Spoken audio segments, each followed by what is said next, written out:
The warmth of summer has passed. Football weather has arrived. The West Bloomfield Lakers and the Lake Orion Dragons. We've got it all for you here tonight on Orion Neighborhood Television. Our pregame is underwritten by Malash's Palace, Chrysler, Dodge, Jeep, and Ram at M24 and Silver Bell Road, now offering service on all makes and models, a part of this community since 1951.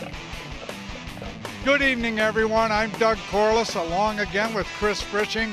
It is week 3, and Chris, you look at the standings in the OAA Red, and right now it looks like kind of a log jam because you've got all but 2 teams in the Red Division within a half game of the lead. Yeah, and I think, 2 games into it, obviously Lake Orion started off 2-0, and as we start to get into divisional play, I think it's over the course of the next couple weeks, it's going to start separating the better from the lesser, if you want to call it that. Tonight Clarkston and Rochester go at it, Stony Creek and Troy, and Pontiac and Troy Athens. You're going to find out, and then obviously tonight Lake Orion and West Bloomfield. You're going to find out the teams that separate themselves from the rest, and we're looking forward to tonight. West Bloomfield comes in. Coach Ron Bellamy's in his 4th year, and he had to play a lot of freshmen and sophomores last year, and it's starting to show. It is starting to show that, they hung with Clarkston for a while last week, and they've got some quality skill position players. They rotate 2 kids at quarterback, Robert Powell, a senior, and Tristan Jackson, a sophomore. They do a nice job of running the offense. They're very athletic, and they've got a wide receiver, number 1, Obi Jackson, that they like to go up to. He can really stretch the field. And so the Lake Orion secondary is going to really have to be on top of their game and stay on top of those types of wideouts. And defensively, they've got some playmakers on that side of the football as well. Brighton Unagibu, if I can pronounce that right, he had 2 interceptions against Jackson on game 1. He ran 1 back for an interception return for a touchdown. So they've got some quality skill position players, and they just got to work on eliminating mistakes. And a young team will have a tendency to do that. And like you said, they've done a better job of improving and getting better over the course of the last couple weeks. Last week, late in the game against Troy Athens, the 2nd and the 3rd string players are in. They don't get to, they get mop-up duty, we called it. And late in the 4th quarter, they had a tremendous goal line stand against Troy Athens. We're up there saying how great it was for these young kids to witness that, have the goal line stand. Coach Bell didn't see it that way. I think what he said. That's what they expect. We expect them to do, and you're right, and he's right in that's their job. Whether they're first team, second teamers, it doesn't matter. That's their job, is to stop the other team from scoring, or stop their other team from making plays, and they did that. And that's what we've talked about with this program for a long time now, in the ability to get those young guys to experience success at the varsity level, no matter what time of the game it is. That helps them down the road. That scout work helps our first team offense, and vice versa. So as you grow this program, as you climb through this program, any experiences that you're going to get are going to benefit you as a team, as an organization, as a program, and it was great to see last week. It seems like we just started, but after tonight, the season's 1/3 over. West Bloomfield, Lake Orion, stay with us. Pregame was underwritten by Malash's Palace, Chrysler, Dodge, Jeep, and Ram. An integral part of the community since 1951, selling new and used vehicles to the community. At M24 and Silver Bell Road, Malash's Palace, Chrysler, Dodge, Jeep, and Ram.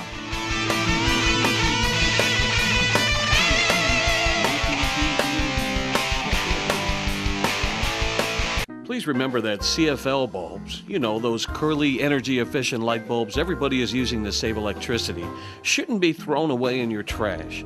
Neither should batteries or home medical sharps.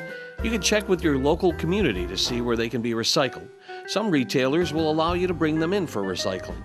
You can also order simple kits online that allow you to collect your recyclables and simply mail them away to be properly recycled. This green tip was brought to you by your friends at Waste Management. The first quarter of tonight's game is brought to you by Jets Pizza, with 2 convenient locations in the Orion area. Jets Pizza, supporting ONTV since 2009.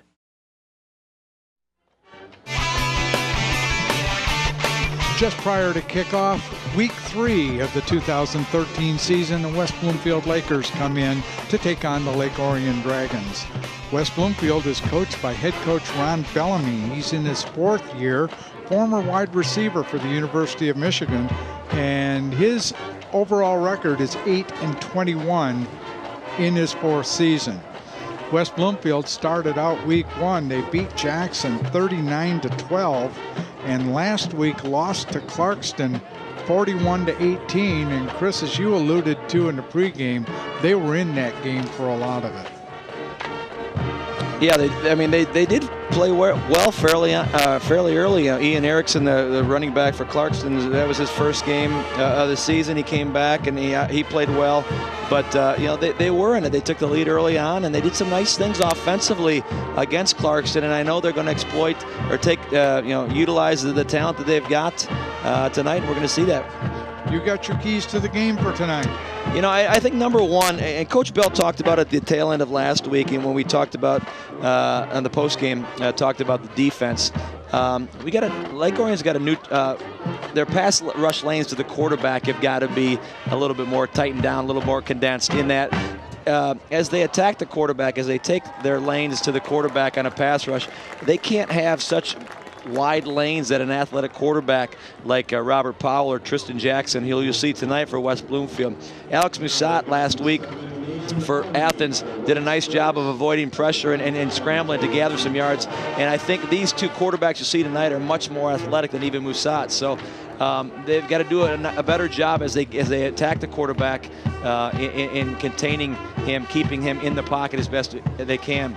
Number two, I talk about maintaining balance offensively, and I really am focusing on the first half. Last week, Lake Orion came out, ran the ball in the first half, 112 yards, and also threw the ball for 113 yards, and that's obviously very well balanced. But what it does for a defense, if you maintain a balance offensively, it's very difficult to be able to know to key on anything. And Lake Orion did a nice job of that last week in the first half.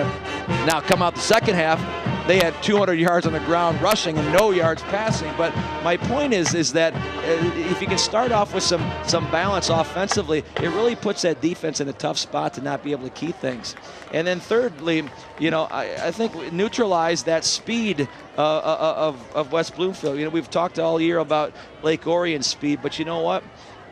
This team here that you'll see tonight will be the fastest team to this point in time that Lake Orion's seen. So they've got some skill positions skill position players as we've talked about at the outset, and so the ability to contain them, contain the quarterbacks, not let Jackson get out one-on-one in space and make plays, and if they can do that, there's Lake Orion secondary is certainly going to be tested tonight.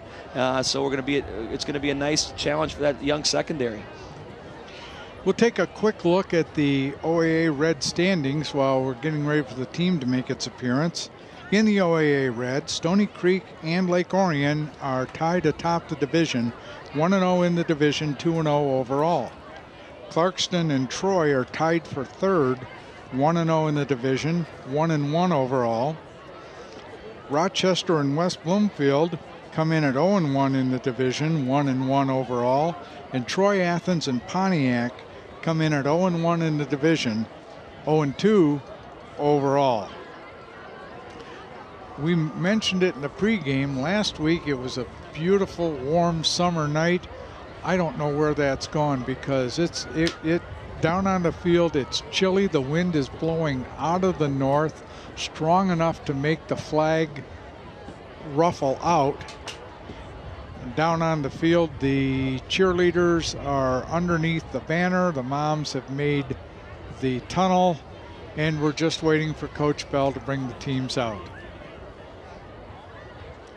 Last year, the Dragons beat the Lakers, and I had that written down and I lost it, so I don't know what. 42-7. 42-7. Thank you. And that game was at West Bloomfield. Yeah, I was looking at the history and you might say this later, but last time West Bloomfield beat Lake Orion goes back to 1982. So, that's something West Bloomfield's got to contend with as well. It is. Coach Bell brings them out, and the Dragons take the field.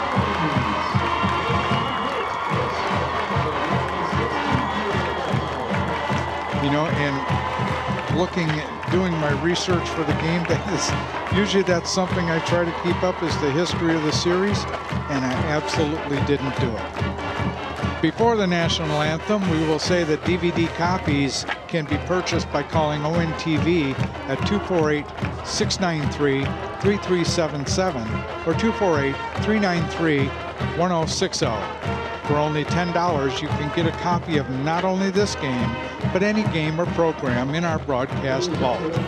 DVD copies, 248-693-3377 or 248-393-1060. Band finishes the fight song.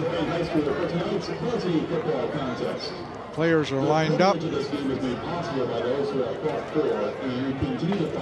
In talking to Coach Ron Bellamy before the game, he was very satisfied in the numbers he had turned out. He had 53 players turn out, which for West Bloomfield is their highest number in years. For the recent passings of Dragon supporter Phil Brown, longtime teacher and coach. We're having a moment of silence for longtime Lake Orion coaches, Coach Denny Davis, and longtime school administrator Phil Brown. Thank you. And now, please welcome to the podium, Marching Band Director Michael Steele as he leads the Dragon Marching Band. Director of Bands Michael Steele takes the podium, and we'll pause for our national anthem.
Band coming off the field, players milling around, ready for the kickoff.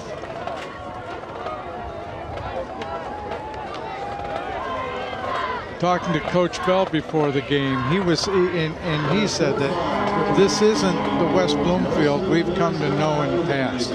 That they've got better athletes this year, they've got a ton of speed, and he's looking forward to a good game.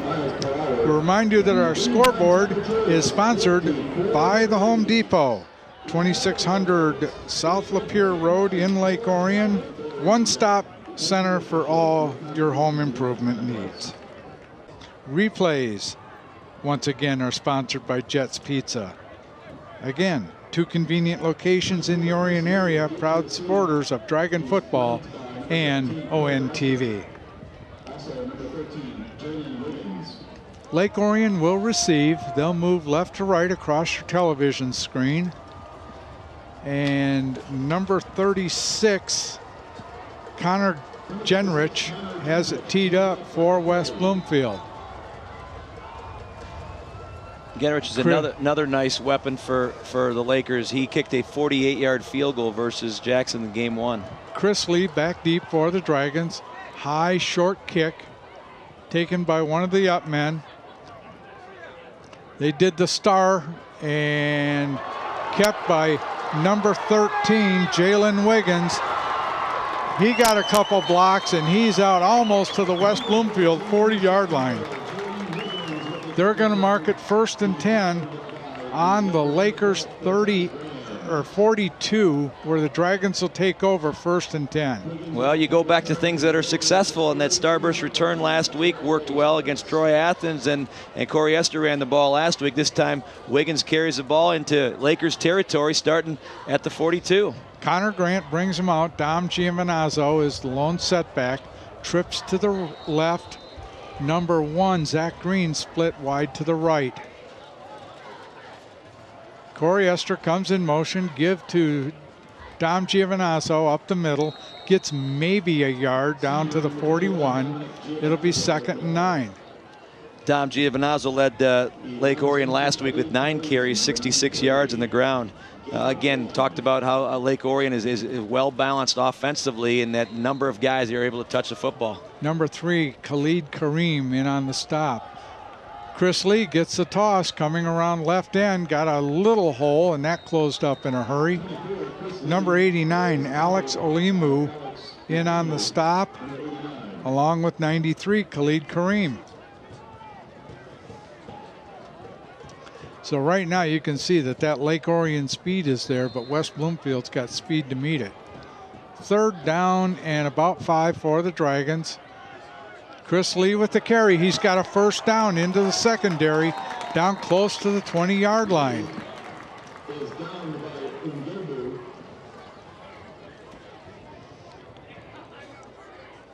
Alex Olimu again on the stop.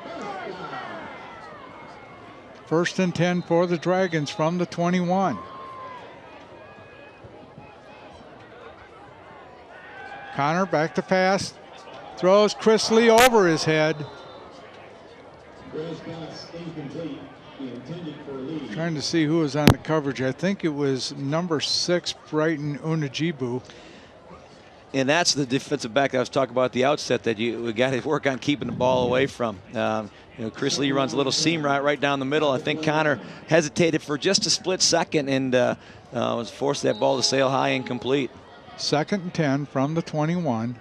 4 wide look. Connor Grant back to pass. Toss inside to Zach Green. He's got 1 blocker in front of him and down to about the 10. Chris Lee was up there running interference for him and just waited. There were just all of a sudden too many white shirts. Number 42, J.J. Bloom, and number 38, Clayton Kovaliski, in on the tackle. So that brings up a 1st and goal. Ball's on the 10. Nose of the football's right on the 10.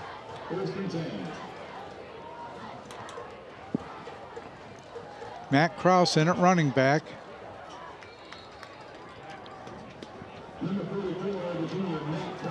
Matt Krause on the carry.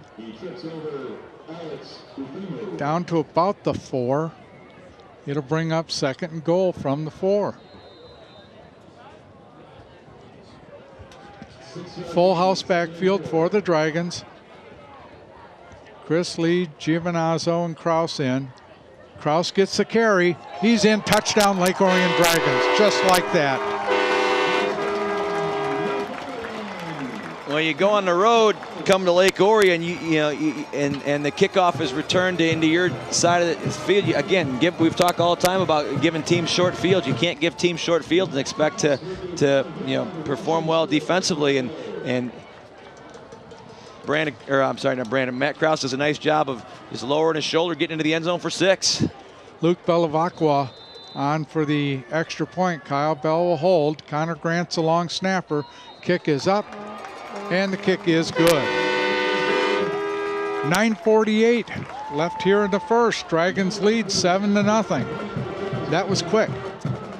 Yeah, very quick, and that's You know, we've talked about Lake Orion, you know, starting quick, and that's what they need to do against a team like West Bloomfield. Keep them off the field offensively, take the ball, do what they did offensively, and take an early 7-0 lead. Now with the wind we have tonight, because we do have, as we mentioned, a pretty stiff breeze coming right out of the north. I asked Coach Bell, why would you take the wind in the first and third quarter when I would think they'd want them in the second and fourth? And he said it's all about trying to establish the field position. That if he can get a kickoff put in the end zone, start them on the 20, hold them, then have them kick into the wind, it improves our field position so much better. Yeah, that being said, too, you also then have the scoreboard going into, looking at the scoreboard in the second and fourth quarters. Brad Schenzer kicks off down to about the 6. That's number 2, Michael King, and he is up just over the 20-yard line and brought down number 27, Charlie Curry, in on the tackle on the Dragons special teams. So West Bloomfield takes over, 1st and 10. We'll see who opens at quarterback. It looks like number 3, Robert Powell, opens at quarterback.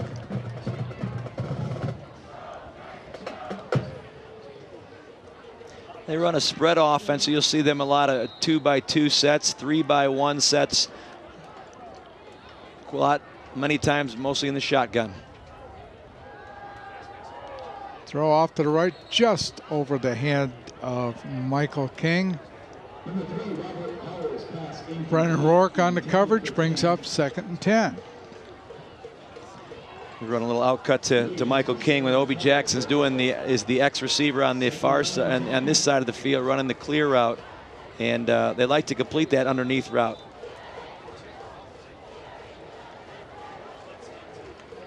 So 2nd and 10 from the 21. It kind of looks like you're looking at Lake Orion's offense with the motion receiver. Number 21, Navon Mosley, and he's dropped behind the line. Number 3, Charlie Hyland, in on the stop. Number 13, Jalen Wiggins, and he just had no place to go. Little jet motion, and number 34, Brandon Gashi, does a nice job of stringing the play out, and then allows Brad Chisholm at number 30, Brennan Rourke, to be there and make the play. Well done. So 3rd and 15 from the 16. Trips to the right, one wide out to the left. Obi Jackson, number 1. Pass over the middle, tipped and caught. Number 21, Navon Mosley. And I don't know if he'll have enough for the first down. All Mosley does from his trips position is in the middle. He just comes down, runs a curl, finds the football, does a nice job of concentrating on that football while 3 Dragons are around him, catches the football, secures the football. Looks like he's going to get the first. At least they're going to measure, I guess. We're going to have a measurement. This is a downriver crew we have tonight. The referee is John Bashinsky. Sean Crawford is the head linesman. Barry Yett is the line judge. Mark Jenowick is the umpire. And Steve Semetko is the back judge. So we'll get a measurement, and they're going to be short by length of a football. So it'll bring up 4th and less than a yard.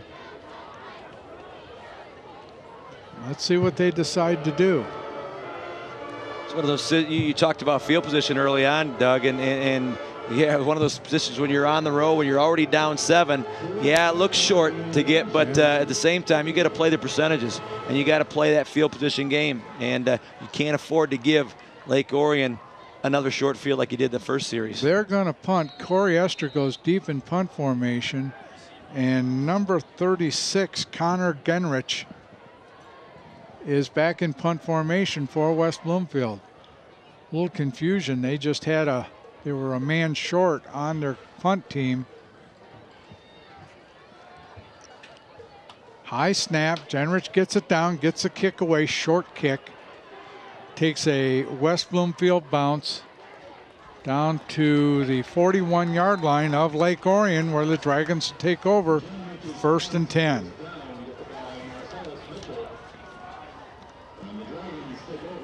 Go mobile with ONTV anytime. Follow us on Facebook, Twitter, and YouTube on your mobile devices. Connect with ONTV to see what's happening in our new studio, see upcoming events, and watch ONTV programs in high definition on demand. ONTV, working to bring Lake Orion to the world. Dragons 1st and 10 from the 41. Trips left. Zach Green, lone wide out to the right. Toss back. Matt Krause, he's got a seam. Lost the ball. I don't know, had it been whistled down? No, that was a loose ball. Recovered by number 56, Austin Jones, and Dragons have a player down on the field. I can't tell who that is. It's one of I think it's Matt. I think it's Matt Krause. Is it Matt? I think so. Well, we have an official's timeout for an injury. We'll take a break. We'll be right back.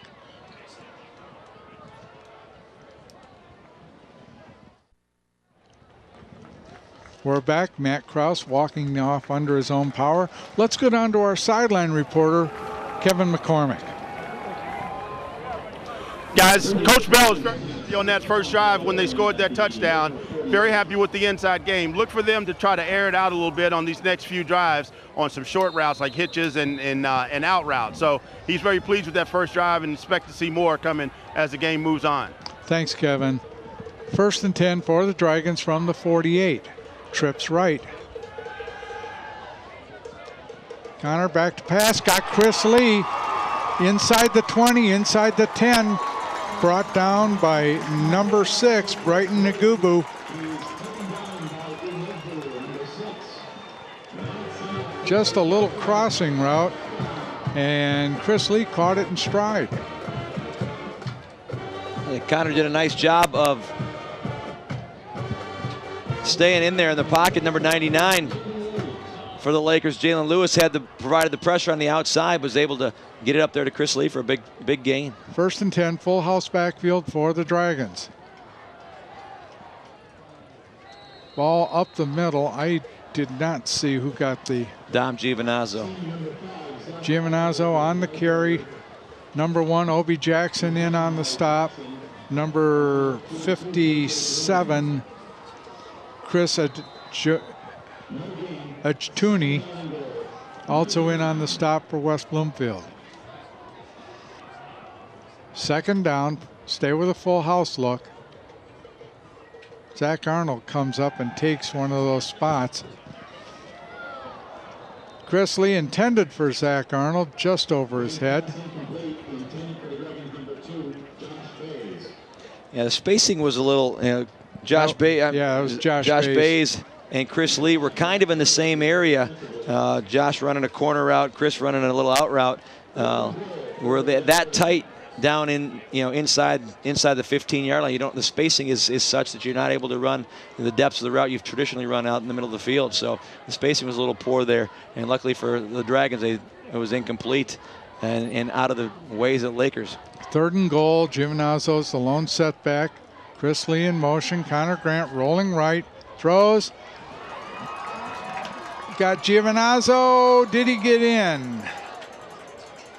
No. They marked him down inside the 1. We got a flag on the play. He tried to get in. Matthew Curtis came in on the stop and just wrestled him out of bounds short of the goal line. Number 4, Chris Watkins, was in the backfield, and I think that's who they're going to get the call's going to be on. Personal foul, roughing the quarterback.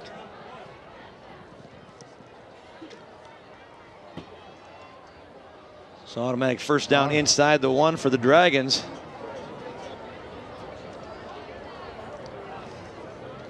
Number 3, Logan Shadiah comes in. He'll be part of the full house package. That ball can't be any closer to the goal line than it is.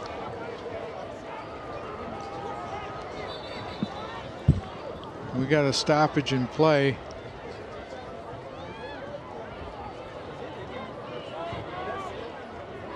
The penalty was a personal foul against West Bloomfield.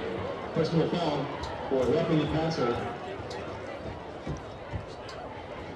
I don't know what the stoppage was for. Well, I think the scoreboard said 4th down, and I think Coach Bell was making sure that it wasn't 4th down, it was 1st down. So they got that straightened out. Chris Lee, touchdown, Lake Orion Dragons. That's that full house look. You never know who's going to get the ball. And Chris Lee had a good opening over left tackle. Yep. And just kind of walked in untouched. Run right behind Ryan Solzarek and Austin Jones, and another 6 points on the board for the Dragons. Logan Shadiah had key block on that one. Kyle Bell will hold. Belavacqua on for the extra point. Kick is up. And the kick is good. 6:40 left here in the first. Dragons up 14-0. Have you ever wanted to make your own TV show or operate a camera for a live sporting event? Well, ON TV can make it happen. Your first step, though, is to sign up for orientation. It's free and it offers you a look behind the scenes of ON TV. Call 248-693-3377 or 248-393-1060 for more information. How many plays was that score?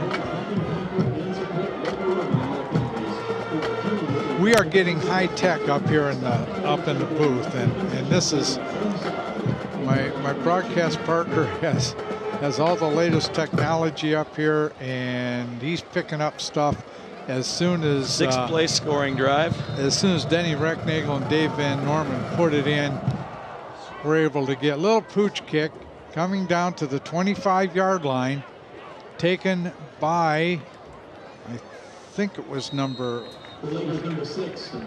6, Brian Nunebu. Brings it out to the 35-yard line where West Bloomfield will take over 1st and 10.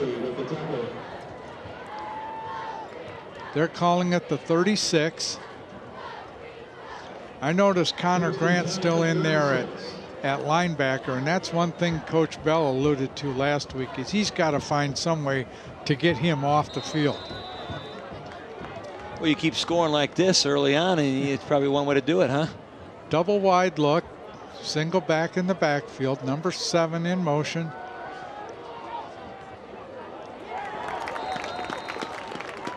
Powell's pass complete to number 2, Michael King, and he's run out right away. Little jet sweep fake and just running the little out cut to the boundary, and you know, maybe a 2-yard gain, but you know, again, West Bloomfield's got to do a decent job of getting their guys, their speed guys, their athletes in space. Kyle Bell closed so fast on that one. He had him wrapped up before he could even make a move upfield. So 2nd and 9.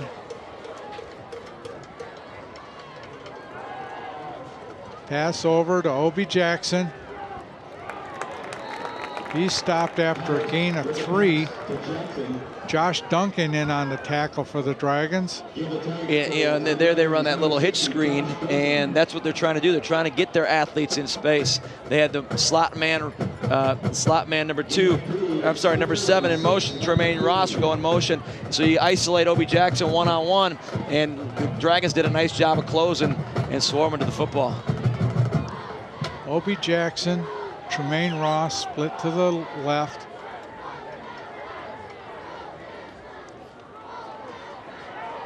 Foul complete to Obi Jackson. He kind of gave Jalen Wiggins a little shove when he got up, and the flag came out very quick, and that was just not even having composure to begin with. You can't do that. Well, Powell throws a nice ball and gets it in there to Jackson. You know, but we've said these things before, you know. And notice who Coach Bellamy brings right off the field. But here's the play. Powell does a nice job of getting it in there. Somehow, Wiggins has got great coverage. He's in his back pocket. Somehow, Jackson does a nice job of securing that ball, getting the first down, but then does something stupid. And, you know, still first down for the Lakers, but they lose 15 yards as a result of stupidity, if you call it, if you will. So 1st and 15 from West Bloomfield's 47-yard line. We have a little diamond pattern to the right. 4 wide receivers, empty backfield. Pass to number 2, Michael King, and he gets maybe 2 yards. One thing they like to run out of that, if you notice that ball, it's kind of hard to tell from here. It looked like it was almost a lateral here. They like to run a double pass out of that formation. So they're working on, Lake Orion's got to be aware of that potential double pass. Yeah, Brandon Gash was right in alongside of him as he made the catch. Obi Jackson's back in the game. He split wide to the right. Number 23, Marcivus Mitchell, in a slot right. And we have a flag from the referee.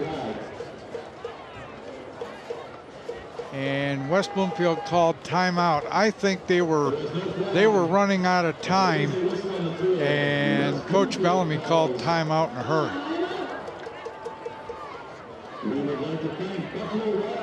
So we can see Chris, we can see the speed that West Bloomfield has, but so far we haven't seen a whole lot of composure out of their teams. No, and as you know, you certainly need that when you've lost 12 straight in a row to Lake Orion, when you're coming on the road to a team that's traditionally, you know, gone on and far into the playoffs, and West Bloomfield has not.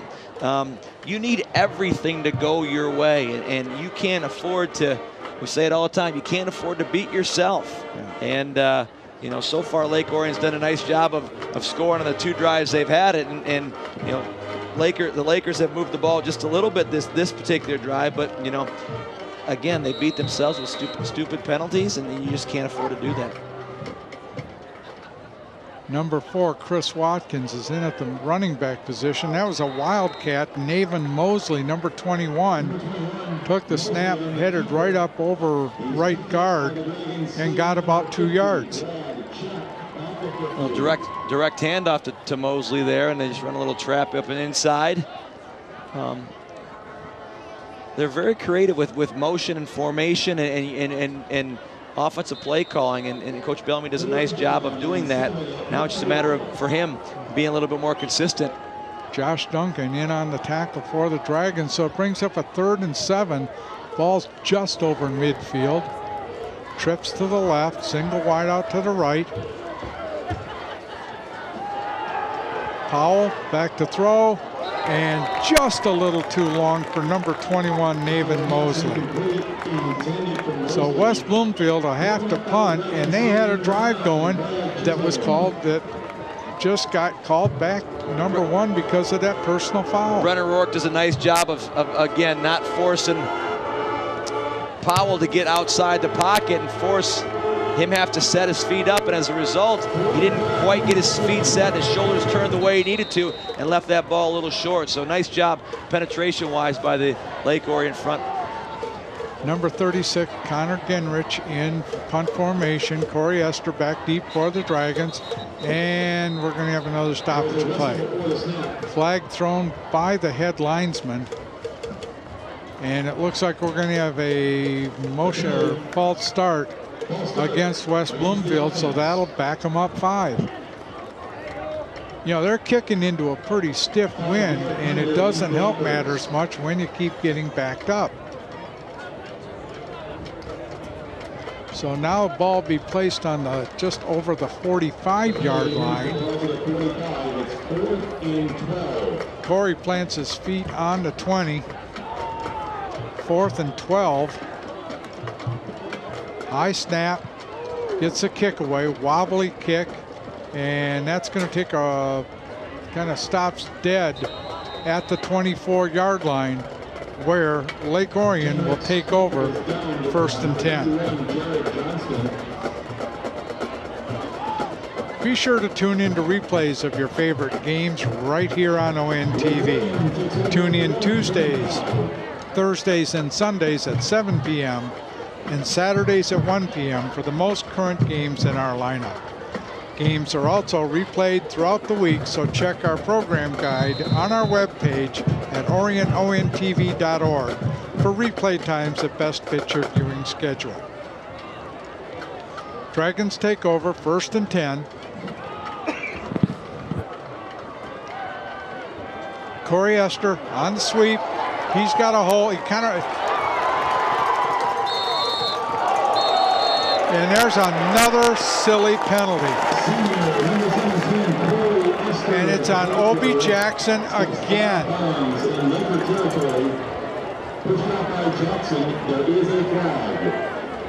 Corey had a good run going. He ran into his own guy, ran into Dom Giovinazzo. Got his feet moving again, got taken out of bounds by Obi Jackson, who just threw him down. I think they just... Was that a first down signal, or was that he tossed him out of the game? I think that was the first down signal.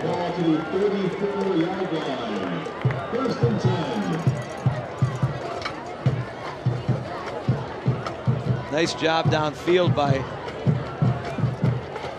number 1, Zach Green, Dom Giovinazzo, and as a combination of two guys, both Jackson and number 93, Khalid Kareem, on that unsportsmanlike. Dom Giovinazzo, he's got room. He's up the middle, inside the 20, down to the 15. First down, Dragons. We've seen that play. It's just a matter of plug in who you want to run the ball. A tribute to the line up front. Austin Jones does a nice job on the little trap, and Giovinazzo hits that trap on the path he needs to hit it, on the course he needs to hit it, and a big gain for the Dragons. There it is again. Giovinazzo again, straight up the middle. Gain of about 3. Why not? Play works one time, why not go back to the same call? Little trap inside. Boy, Austin Jones doing a nice job. Number 55, Evan Boyer, and number 93, Khalid Kareem on the stop for West Bloomfield. Chris Lee on the sweep, and he's not going anywhere. He's going to lose yardage. That time the defensive line speed for West Bloomfield just caught up with him. Yeah, number 93, Khalid Kareem, who we just talked about. And number 21, Navon Mosley on the stop. 3rd down and 11 for the Dragons. Connor back to pass, looking end zone. Too high. So it'll be 4th down, 4th and 12 from the, they've got it marked on the 19. So we'll see what Coach Bell wants to do in this. They're going to go for it. Connor's got the time back there, but downfield secondary-wise, nice coverage in the back end by Jackson and by number 4, Chris Walker. So 4th and 12. Trips to the left, or double wide, double slot. Connor rolling to his right, looks, throws, got Corey Esther. He's going to have a first down inside the 5. Nice go up and get it by Corey on that pass. Nice patience by Connor Grant on the rollout. He waiting for something to develop, waiting for something to develop. He's not pressured. He's got his time. He finds Esther. Wide open, perfectly placed ball in between really 2 defenders. Nice big first down for the Dragons. Number 5, Matthew Curtis on the stop for West Bloomfield. Dom Giovinazzo gets maybe a yard. Number 89, Alex Alimu on the stop. So that brings up 2nd and goal. They call it a gain of 2, 2nd and goal from the 2.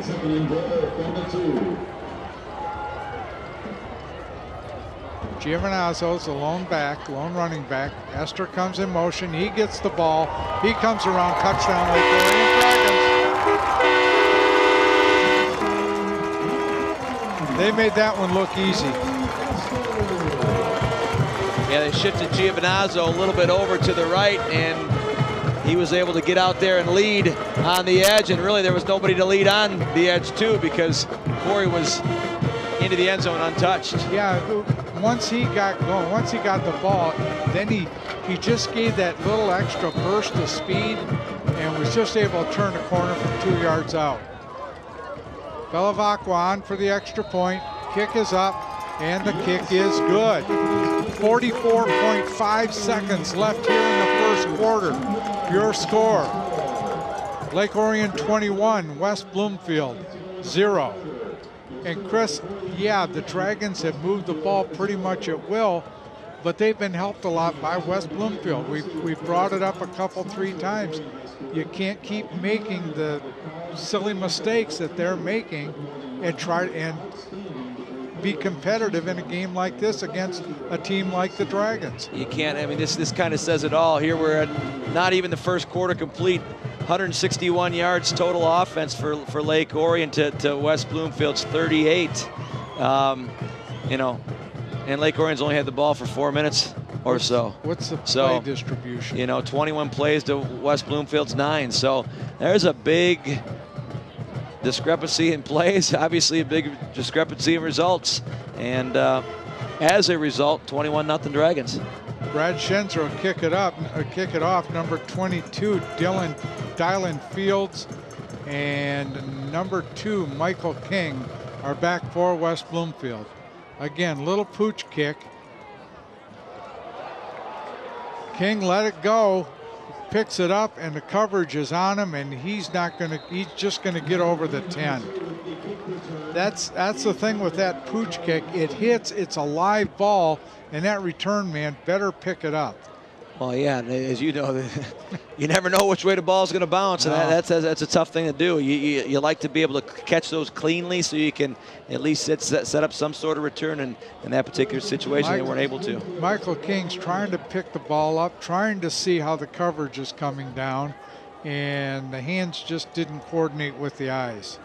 So 1st and 10 for West Bloomfield, double wide, double slot look.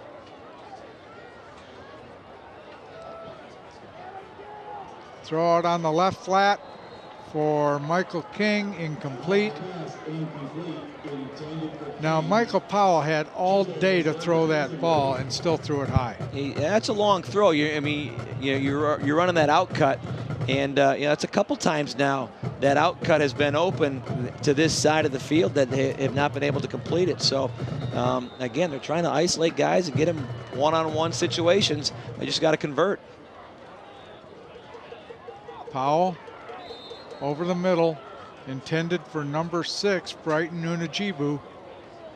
And that's one thing you can already see in the first quarter here tonight that has gotten better since last week. We talked at the outset about the keys to the game and those pass rush lanes to the quarterback. They have not allowed the Dragons' pass rush has not allowed Powell to be able to focus and scramble downfield. So done a nice job of containing the quarterback. 3rd and 10, Powell back to throw, he's going down. And that's a pretty good containment of the quarterback as well. Brad Check in. Check's getting a credit for the sack, according to PA announcer Roger Smith. Brendan York put outside pressure on. Check up the middle. There is a whistle on the field. Lake Orion calls. And Lake Orion's going to take a timeout. They're going to let West Bloomfield punt into the wind on 4th down. Each team's used a timeout. 21 seconds left here in the first quarter. Genrich has had 2 punts this quarter, already averaging about almost 30 yards a punt. So they're going to try to take advantage, as you said, Doug, of the wind, but also a return possibility. And maybe you still got a shot to put the ball up in the air, here towards the end of this first quarter. And that makes a difference, because I don't think in the second quarter you'll see the Dragons put the ball up as much as they did in the first quarter, when this time they're throwing into the wind. You know, to this point in time, they really don't need to. I mean, you know, we talked about balance too at the outset. Be balanced offensively. 161 yards total offense for Lake Orion, 85 on the ground. You know, so they are fairly balanced in the air to the pass as well, or the pass to the run. Genrich has his feet just forward of the end line. Corey Esters on the 42 of West Bloomfield. Short kick takes a West Bloomfield bounce. Corey gets it. Coming around the right side. Inside the 15 and run out of bounds. They're going to mark him out at the 11-yard line, possibly the 10. They're going to mark him down on the 10. It'll be 1st and goal for the Dragons. It was almost as if Lakers were so concerned with punt rush that they didn't get down to cover. And, you know, Corey had, once he caught that ball cleanly on the bounce, he had one guy to beat right there, and he does. And a great block downfield there, and there's a big running lane. I mean, there's not a white shirt in the area. He doesn't get touched then until he's down to the 12-yard line. Big return for Corey Esser and the Dragons. 1st and goal for the Dragons from the 10. Connor Grant under center. Giovinazzo. 5, touchdown Lake Orion Dragons. That's very easy to chart. 10 yards, 1 play. So you don't need my help in charting that one? I didn't even have to put my glasses on for that one. So 2.5 seconds left here in the first quarter. The Dragons will line up for the extra point. Luke Bevilacqua. I know I'll get that straight by the time the season's over. Kyle Bell's the holder. Snaps back, kick, ball's down, kicks up, and the kick is good. 28-0 with 2.5 seconds left here in the first quarter. Well, video classes are now enrolling. Reserve your seat today. Learn the basics of studio and field production with ONTV staff of video professionals.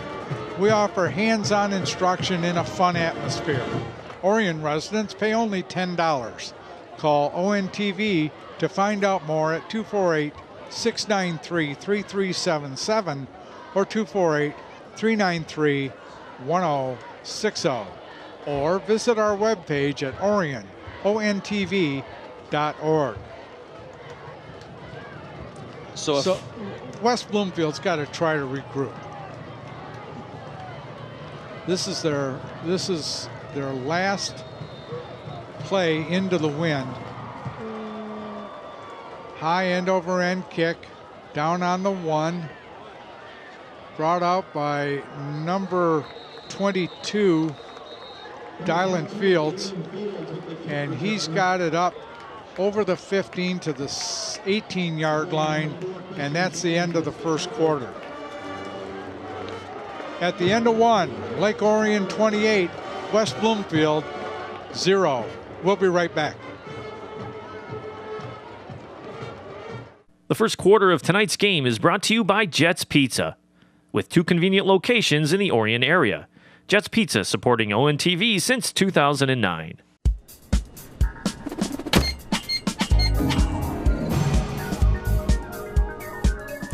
Video classes are now enrolling. Reserve your seat today. Call 248-693-3377. Studio and field production classes are available. Learn how to make your own television program and learn the basics of television production.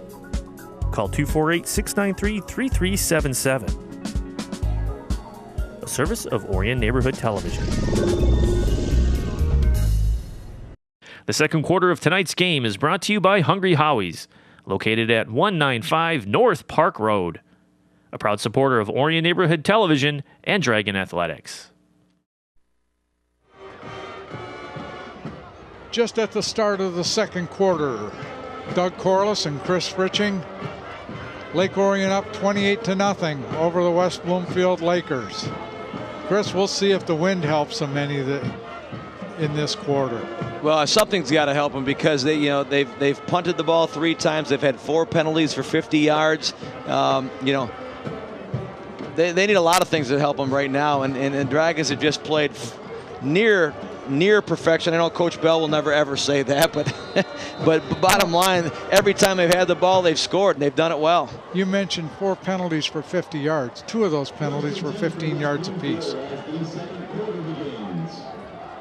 So trips to the right, single wide out to the left. Powell rolling right, looking, throwing, throws it behind Obi Jackson, and that'll bring up 2nd down. He's got Jackson open. He's got number 8 Austin James open here in the flat. I know he's trying. It's like, and he had plenty of time to throw. It looks like he's rushing it, trying to press a little bit. I guess you kind of feel like you have to press, maybe down 28-0. But you know what? There are still 3 quarters of football left, and you know what? As they say, anything can happen. Yeah, they don't have to get them all back at once. Double wide, double slot look for the Lakers. Motion man inside. Number 2, Michael King, gets the carry, and he's buried at the 20-yard line. Brad Check in there, our quarterback in there, and Kyle Bell setting on the edge, yeah. And then Connor Grant came, and Trenton Elkins was there, and again, that's what you got to do to neutralize speed. You got to make them run east and west across the field, not down the field. So well done by the Dragons that time.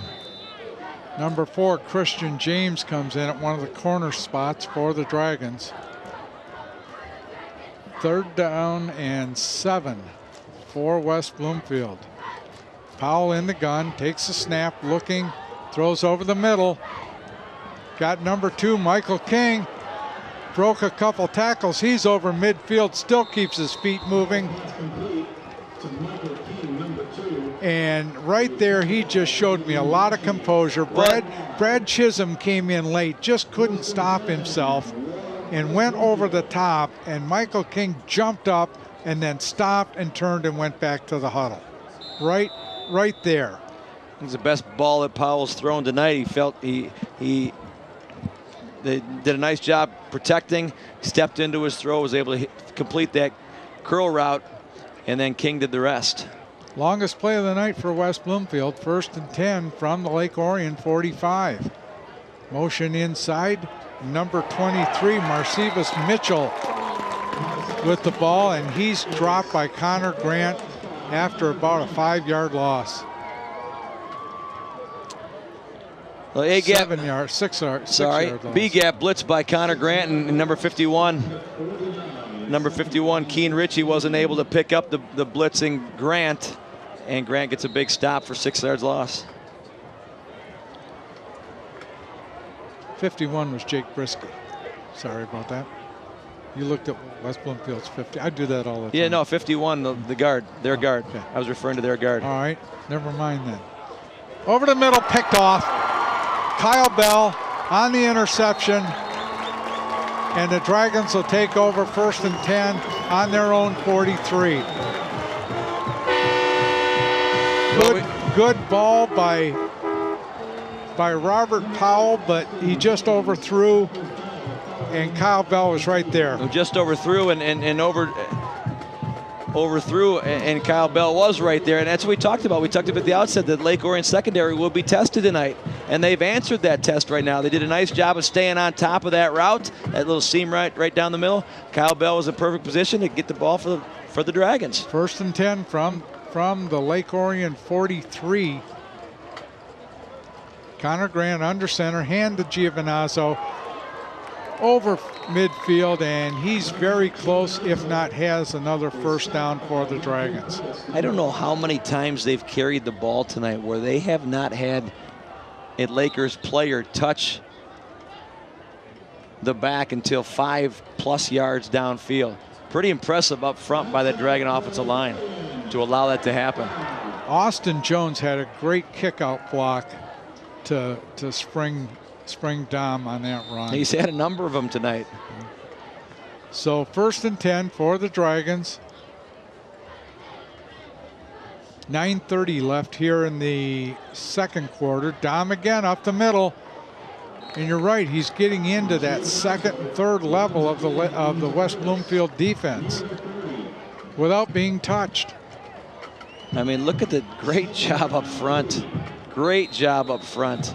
Matthew Curtis, great job on an individual tackle to bring him down. So 2nd down and 3 from the 40. Tight formation for the Dragons. Esther in motion. He gets the ball coming around right end. He's got a 1st down. Keeps his feet moving. Gets another 3 yards.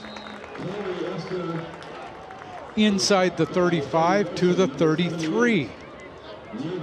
Another 1st down for Lake Orion. 8:54 left here in the first half. Each team with 2 timeouts left.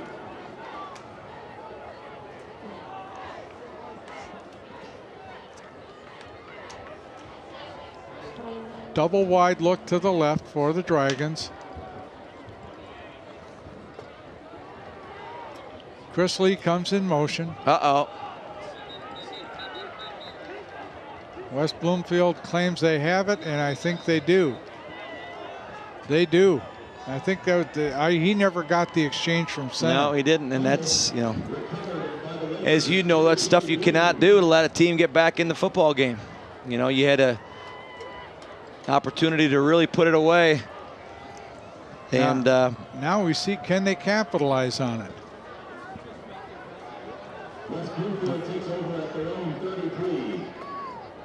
I guess we're not going to see that one. That's one of those things that gnaws at you as a coach. Yeah, you're doing everything right, and then this happens. You hope it's not a harbinger of things to come. So 1st and 10. Powell stays in the shotgun. Double wide, double slot look. Powell back to throw over the middle. Complete. Number 23, Marcevis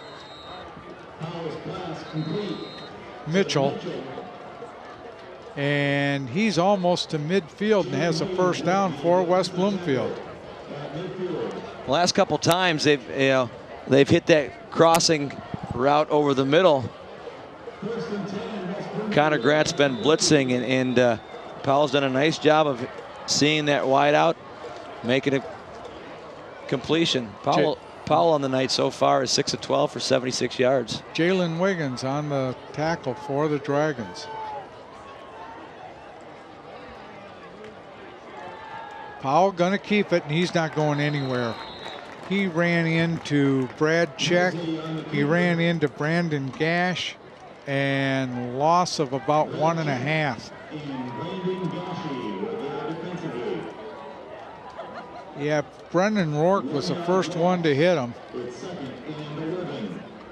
So 2nd and 11 for the Lakers on the 49-yard line. 7:30 left here in the second quarter.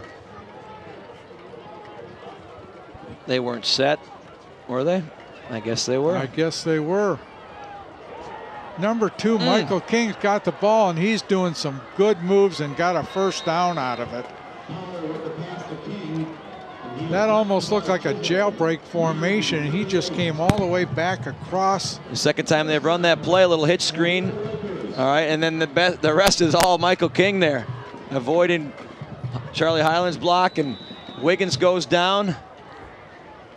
Chisholm finally brings him down, but not after a 1st down. And that's where we talked about, just getting those athletes into space and letting them do what they can do. They've got the guys.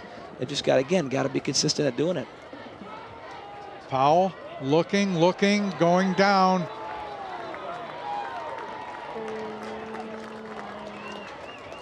Brandon Gashi on the sack. I'm gonna say it again because it's something we talked about at the outset, but the pass rush lanes to the quarterback, they're doing a great job of not letting the quarterback get free. whether it be outside on the perimeter or up in inside gaps. He's doing a nice job. Secondary is doing a nice job of staying on top of football so they can't go deep. But that pass rush lane is really making it difficult for Powell to be elusive and try to get extra yards on his own. Number 64, Austin Vance for West Bloomfield, tried to block Gashi, and he just overpowered him. Little swing pass out to Obi Jackson. Got back some of the sack yardage. It's going to be 3rd down and 10. There's a penalty flag over on about the 42-yard line over there. Charlie Highlands waving back toward West Bloomfield's side, so we'll check it out. See what referee John Bashinsky has to say, and he's calling holding West Bloomfield. So that'll back him up 10. Right, it's going to take him. Well, it's a spot foul, and the flag is on the 41-yard line. He's thrown on the perimeter too, so it makes me want to say that it was a wideout up top that was the one called for holding. Brings the ball back into West Bloomfield territory on the 49-yard line as we catch the beautiful sunset over Lake Orion High School. 5:30 left here in the second quarter. 3rd down and 23 for West Bloomfield.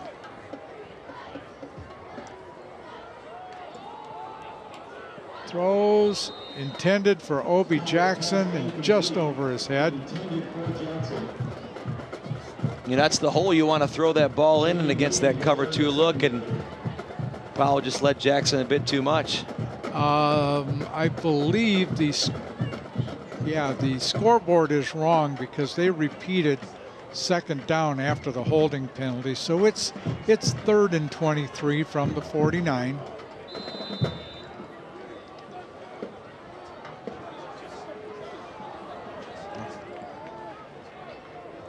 Double wide, double slot. Powell back to throw, looking, and they're calling him down. Brad Check had him. He dropped the ball, and I think that may have been in the grasp. Let's see. Powell drops back. Decent time. Check does a nice job. Oh, the inside penetration ended up coming from Rourke. Forced Powell into Check, and I think they called him in the grasp. He ran into his own man and dropped it. Let's go down to Kevin on the sidelines. Guys, the team really wanted to use this game against West Bloomfield as a test to see how well they're doing this year. I would say at 28-0 in the first half, I think they've met that test and they're feeling pretty confident down here right now. So we'll see how it goes for the rest of the game. Thanks, Kevin. Corey Esther back deep, short, bad punt, takes a West Bloomfield roll down inside the 25 to the 22-yard line, where Lake Orion will take over 1st and 10 with 5:02 left in the second quarter. Yeah, I don't know if he was trying to Australian rules punt that football, but when that ball dropped out of his hands, it was angled such that it certainly wasn't flat, and that's, I think, one of the reasons why it came off his foot the way it did.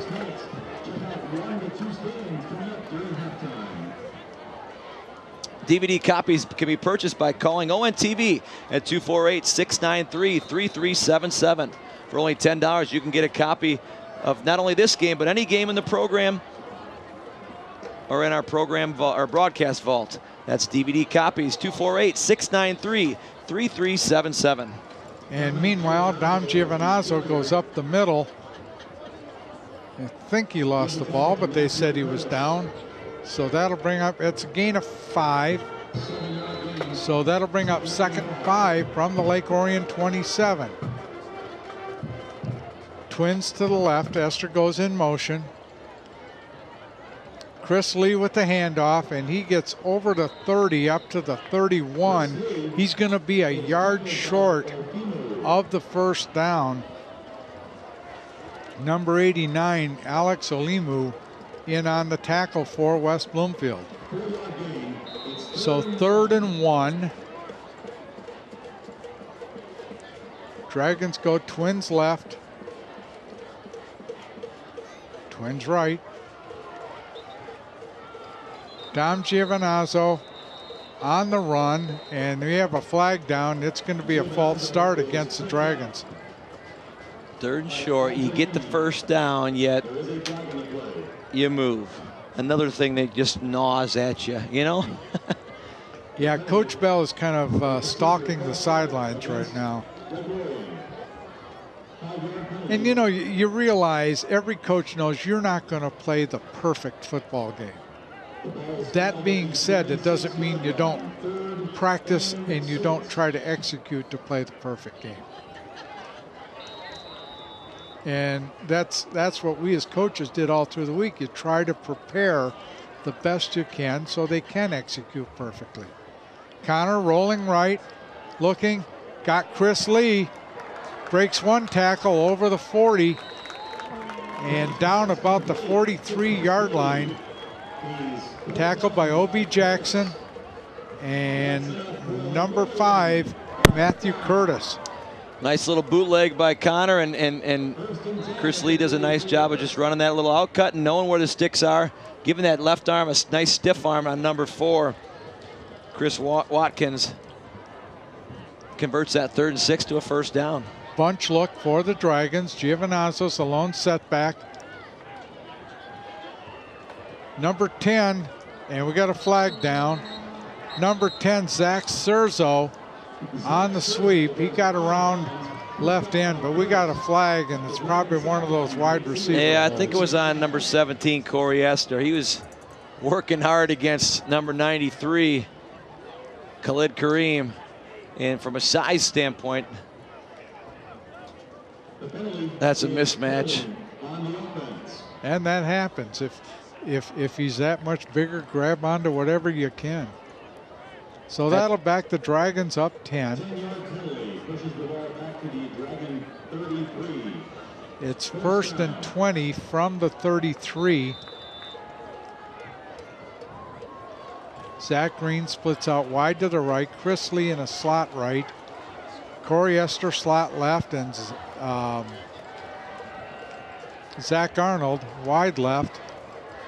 Zach Arnold gets the ball, and he's got some of the penalty yardage back. And he's up over the 45 to the 46-yard line. Little underscreen there, and to Zach Arnold, and they're going to call We got another flag. hold. Well behind the play, but nonetheless, they're going to call a hold. I think that's the first time Zach Arnold's touched the ball tonight, isn't it? We're working on technology.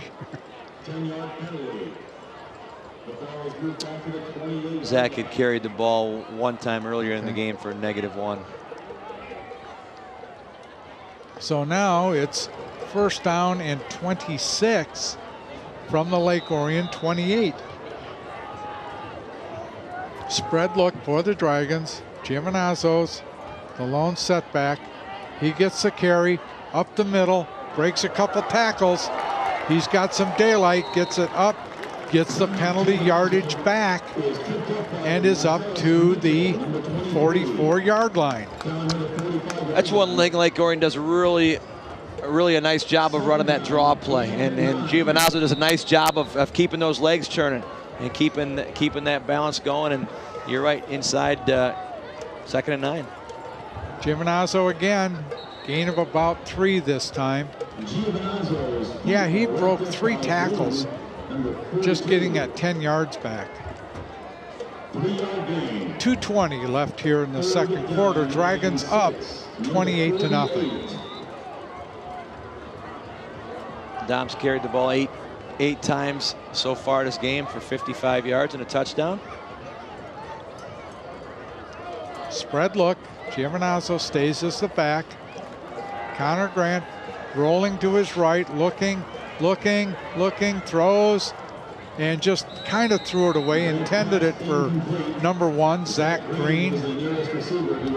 He just kind of ran out of real estate there. And that's a situation where the play breaks down, and wide receivers Zach Arnold and Corey Esther were on the backside. They were trying to get across to get into Connor Grant's vision, and they were just too far on the backside. And it shows to you be effective. Shows you about my prognostication also. I said that they probably wouldn't be throwing the ball much with the wind in their face, and he's thrown the ball quite regularly. So Brad Schenzer's in to punt. It'll be his first punt of the night. And number 1, Obie Jackson, and number 2, Michael King, back for West Bloomfield. Snap, kick is away. Kick takes a hard right turn and comes back up. It's going to be just shy of the 30-yard line, where West Bloomfield will take over with 1:46 left in the half. That's one thing that wind does, is really knock down that football. You haven't, when you're kicking into it, you're not seeing a lot of hang time on those punts tonight. Not at all.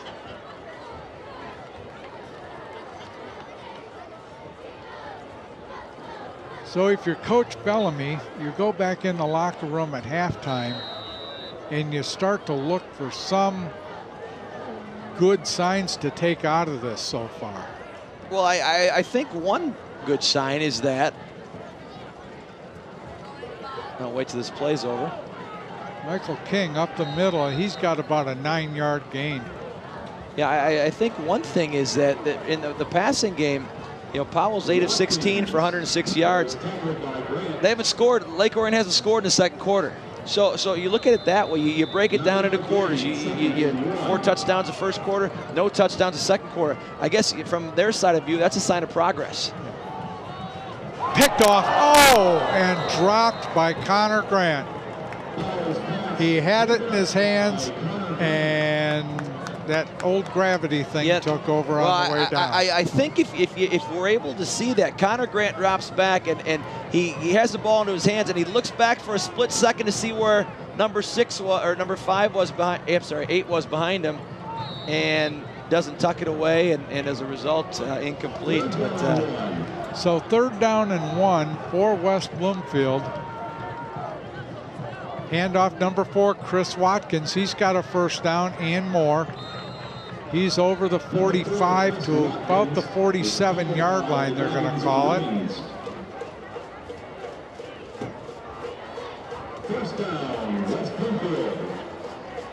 Yeah, Lake Orion just got bundled or bottled up at the point of attack. Left tackle Austin Vance did a nice job of down blocking and springing that first down. Inside handoff to number 4, Chris Watkins. He's up to midfield. And it'll be 2nd down with under a minute left here in the second quarter. And I think West Bloomfield's going to take a timeout. And they will. There is a whistle on the field. West Bloomfield calls time. So going back to what we talked about, how does West Bloomfield come out? I mean, I think that's something you can look at and say, you know what? There are things we're doing well. There are things over the middle that balls over the middle that they are completing. So the ability to build on that from a Lakers perspective is what they've got to focus on.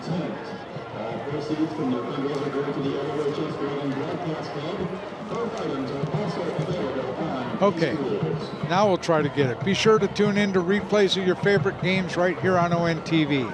Tune in Tuesdays, Thursdays, and Sundays at 7, Saturdays at 1 p.m. for the most current games in our lineup. Games are also replayed throughout the week, so check our program guide on our webpage at orionontv.org for replay times that best fit your viewing schedule. Also visit our YouTube link for games on demand, www.orionontv.org. So 2nd and 7 for West Bloomfield.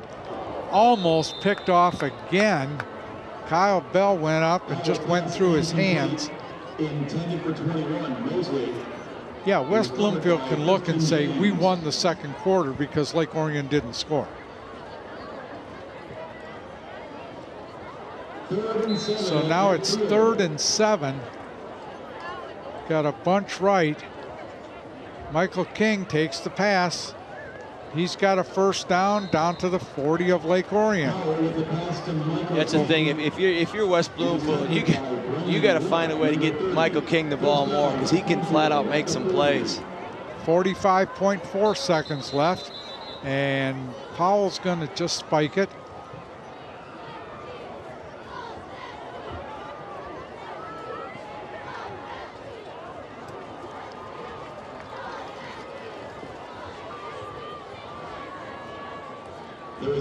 We got a delay of game penalty against West Bloomfield, and it's probably got something to do with the spike of the ball. Either I think what happened is that everybody wasn't back in position. The penalty is a delay of game penalty against West Bloomfield. They didn't give, I don't think the umpire was back in position. And West Bloomfield just came up, snapped the ball, and spiked it before everyone was in position. And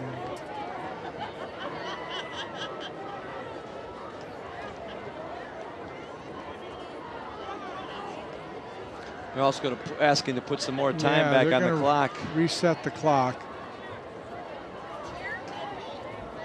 We'll hear it because they call it upstairs to the Lake Orion coaches, who come to the opening of the press box and shout it down to the clock operator.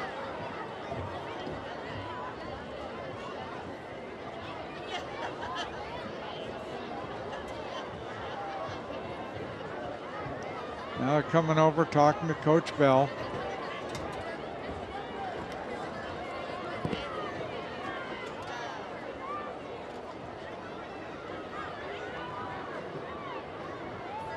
And as soon as they get set, we'll be ready for action again. First down and 15. They set it up to 53 seconds.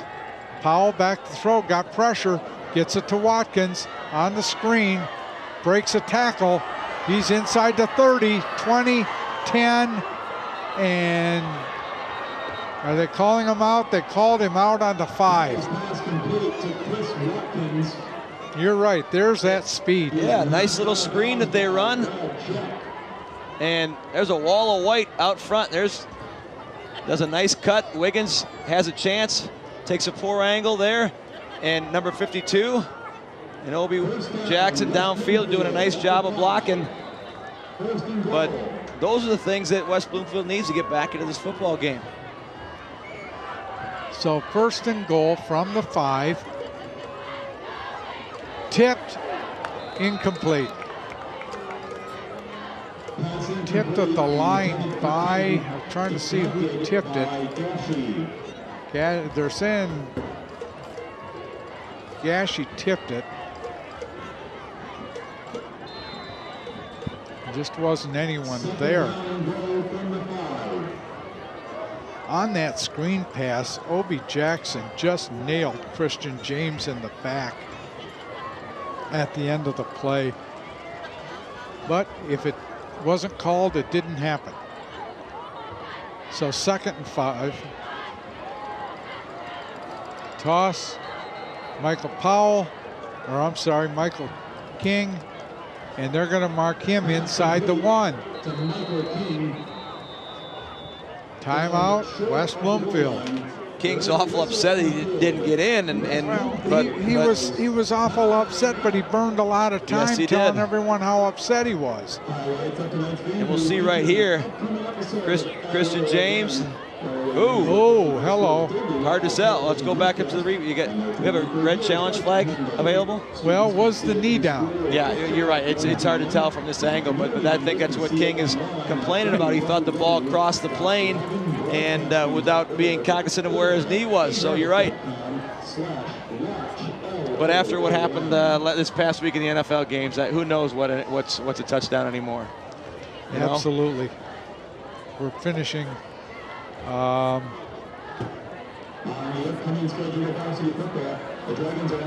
West Bloomfield uses their last timeout.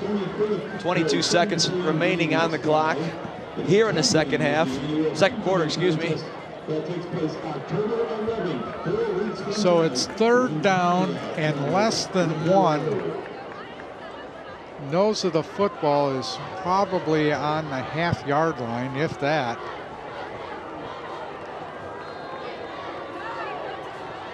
Twins to the left, single wide out to the right. Here's your Wildcat look. Direct handoff to 21. And he's in. Number 21, Navon Mosley, in for the West Bloomfield touchdown. 18.1 seconds left, and you're right, it's that Wildcat look. He just found a hole off right guard and snuck it in. Number 36, Connor Genrich, on for the extra point. Robert Powell hold. Snap is down, kick is up, and I don't know if it was, I think it was, might have been tipped, but it was well short. So with 18 points, let's see if we can see what happened on that. Oh yeah. I couldn't see who came in, but they got their hands on the ball. 18.1 seconds left here in the first half. Lake Orion 28, West Bloomfield 6. Remind you again that our scoreboard in the first half is brought to you by the Home Depot. Located at 2600 South Lapeer Road, Home Depot, the world's largest home improvement specialty retailer, is a one-stop shop for the do-it-yourselfer. Ian, did you do this on purpose? Give me one-stop shop to see if I could get through it. We have our producer-director Ian Locke back with us, and even though Joe Velez did a great job last week, it's nice to have the boss back in the booth. So Genrich will kick off. Corey Esther back deep for the Dragons. Lake Orion expecting, I think, some sort of squib onside. Pooch kick. Little pooch kick. Brad Schenzer makes the catch and just falls on it on the 35-yard line. And I expect the Dragons are just going to take a knee. Of course, my one attempt at prediction today hasn't done too well, so. Now West Bloomfield to get the ball to start the second half. Yeah, Dom Giovinazzo goes back in the safety position. And Connor's just going to take a knee.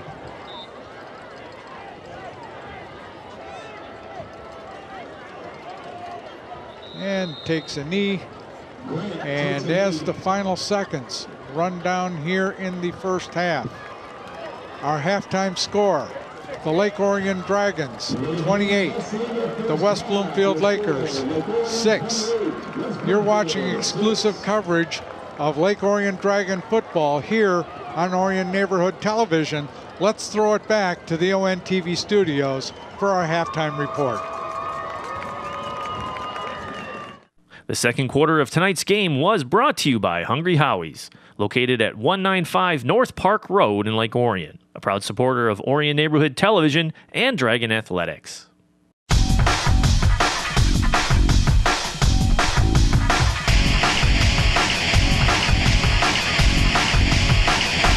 Hello and welcome to the Oxford Bank Halftime Show, presented by Oxford Bank, the oldest commercial bank headquartered in Oakland County, operated continuously under local ownership and management since 1884. I'm your host, Chris Arita. We're glad you could join us for tonight's action. The Dragons take a 28-6 lead into halftime and seem firmly in place to get their third win of the season. More to come on this game later, but first, let's take a look at some other scores around the OAA Red. The 0-2 Pontiac Phoenix are on the road once again, this week battling the 0-2 Troy Athens Redhawks in Athens Field. This one is close thus far, with Athens just scoring before the half to take a 10-6 lead. The Red Hawks defense the story of the game so far as they continue to force turnovers against the Phoenix offense. Both clubs look to get their first win of the season. Troy is always dangerous when they play at home in Don Hill Colts Stadium, but apparently the 2-0 Cougars of Stony Creek did not get the memo. At the halfway point, Stony has the lead on the 1-1 Colts 14-6. The Cougars are one of only 2 teams left in the division without a loss and want to keep it that way with a possible win tonight. The 1-1 Clarkston Wolves are at Rochester Field taking on the 1-1 Falcons of Rochester. Clarkston is up right now 21-7. The widely talked about Clarkston Wolves have one of the most feared offenses in the state and look to double their 14-point lead in the second half. Here are some other scores from around the OAA. In the blue, hide the women and children, all of these games could get ugly. Birmingham Groves is up big on Ferndale 49-0. Avondale is up on Royal Oak 21-0. And Berkeley is blanking Hazel Park 40-0. In the white, Farmington Harrison leads Oxford 21-10, and Oak Park is leading 14-10 at the half against Rochester Adams. Again, the Dragons currently lead at the half 28-6 over the Red Hawks. In other Lake Orion sports news, I got an inside look at the Dragons varsity tennis team this past Wednesday.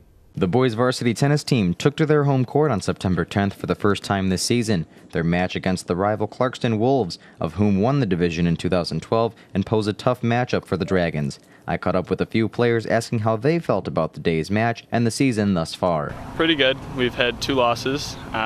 We swept the Romeo tournament though. That was a pretty dominant win. Beat Stony and looking pretty good.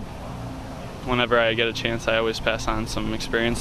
Captain Palmer, he always gives me pointers and I always ask him questions and he helps me pretty good. I've learned to play more calmly, keep my head in the game, try to work on my second serve consistency and just keep playing. I later met with the captain and asked him about his role on this Dragons 2013 squad. I'm the #1 player on the team, being the first singles player, as well as I'm the captain. We definitely knew Clarkston was going to be a strong opponent. Yeah, I definitely think we've improved. We only graduated a couple singles players. You know, they were in the upper part of our lineup, but we have a bunch of kids returning who've gotten better and playing the same position. So I have to say we've gotten better. Well, it's just setting an example, especially with me being the best player on the team. I have to kind of set the bar for how we practice, how we train, and hopefully transition to wins in the matches. It was a hot day at Lake Orion High School, and all the players fought very hard. For the day, the Dragons took a loss to the Wolves of Clarkston. However, the season is young, and after the day's matches, I spoke with the Dragons head coach, who was optimistic about the loss and eager to move forward. We performed pretty much as well as we could have. It's kind of ironic, but I actually coach year-round a lot of the Clarkston players at Deer Lake Athletic Club, so I knew what was coming to us today. I think we did the best we could. We ended up losing 2-7, but definitely looking forward to seeing these guys again at leagues and regionals. So we'll definitely see them a couple more times in the season, and hopefully we can reverse some of the losses that we had today. Palmer's done a great job as our senior captain. He's really organized and orchestrated a lot of good things at practice. They've done some team building and team bonding activities outside of practice, which has been good and fun for the kids. But I actually teach at a different school than Lake Orion, and when I come out here to practice, they're already working before I get out here. So I definitely appreciate the kids being mature enough and disciplined enough to do that. We're just about ready to kick things off in the second half. Thank you for watching the Oxford Bank Halftime Show. I'm your host, Chris Arita. Now back to Doug and Chris in Dragon Stadium.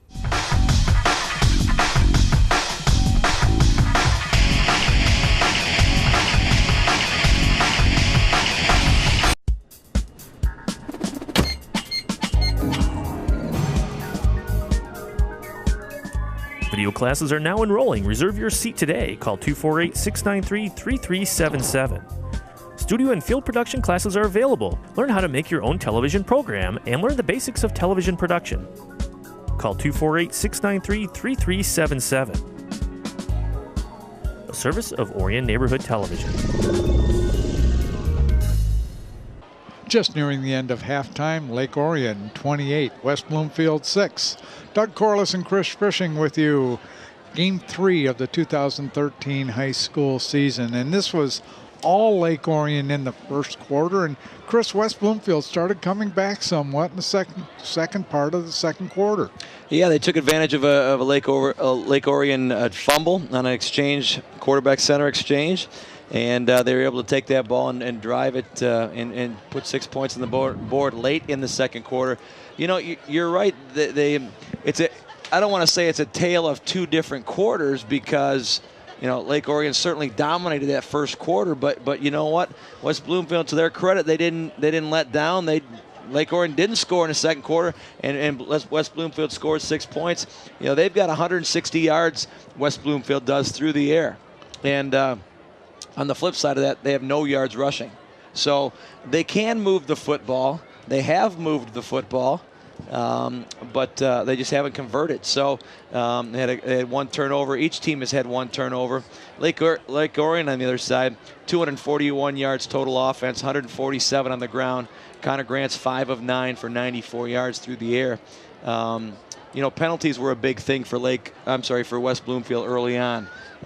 Actually, for the first half, 6 penalties, total of 65 yards. So that really hurts. I mean, it does. You can't afford to do those things. So, but you know what? If I know Coach Bellamy, which I do, and I have worked with him in other things for a number of years in my day job, so to speak, he's going to make some adjustments. He's as does every coach to come out and try to turn this thing around. They get the ball to start the second half, so a little momentum going on their side towards the end of the first half. So we'll see how they come out. But they certainly played much better in that second quarter. Looking down at the Dragons sideline, we saw Matt Kraus go down with an injury early in the second quarter, and looking along the sideline, I don't see him down there. So we'll have to find out what the extent of his injury is, because that's, you know, he's been a big part of the Dragon running game along with Dom Giovinazzo. Brad Schenzer puts his foot into it, high end over end kick coming down to about the 5, up to the 10, 20, and down about the 24-yard line. I'm trying to see who that was that brought the kick back. I think that was Michael Turner. Remind you that our scoreboard for the second half is brought to you by Checkers, located at 1476 South Lapeer Road. The home for burgers, fries, cola, wings, fish, hot dogs, the big chicken, and more. Michael Powell, the Lakers quarterback, was 11 of 22 in the first half for those 160 yards. 1 interception. Trips to the left for West Bloomfield, 1 wide receiver to the right. And they're going to get the quarterback, I think, on a false start. He gave that head bob. And somebody they either called him on the head bob. The right tackle also moved as well. Alex Kay. So right off the bat, they're in a 1st and 15. Michael Powell, or Robert Powell, still the quarterback. Run up the middle. I think that's number 4, Chris Watkins, who ran the ball very well in the first half. Yeah, Watkins had 3 carries for 20 yards, caught 1 ball out of the backfield for a gain of 40. So yeah, 60 total yards of offense for Chris Watkins in the first half. Gain of 3 brings up 2nd and 12. Ball is on the 22-yard line, just underway here in the third quarter.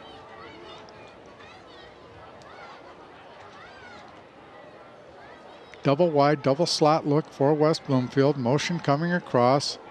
Powell to Watkins, and he got maybe 2 yards. It was a low throw. He had to go down to get it.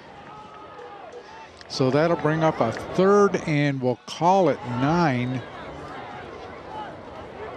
for West Bloomfield. The ball is marked on the 24-yard line.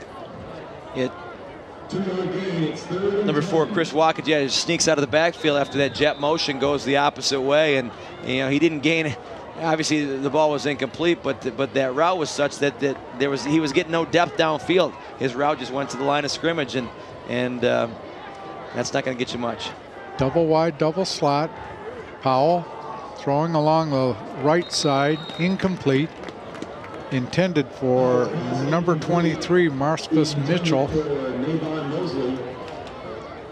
Oh, they called that number 21, Navon Mosley. Drops. And here's a drop that Doug's going to read. Nice segue. Once again, replays are sponsored by Jets Pizza. Jets Pizza with 2 convenient locations in the Orion area. Proud supporters of ONTV since 2009. Number 36, Connor Genrich into kick. Kick takes a quick hop, picked up by Corey Esther on a hop, and he gets maybe a 1 or 2 yard return. Dragons will take over 1st and 10 on their own 48-yard line. I can't imagine Logan Shadiah was I mean, a fingernail away from blocking that punt. So close. The Dragons have had good pressure on the kicking game all night long. The edge rushers have come in on punts, and they did deflect West Bloomfield's extra point attempt. So Connor Grant brings him out. Double wide, double slot. Zach Arnold split wide to the left. Corey Esther in a slot left. Chris Lee in a slot right. Zach Green split wide right. Lee goes in motion. Giovazano up the middle and gets about 5.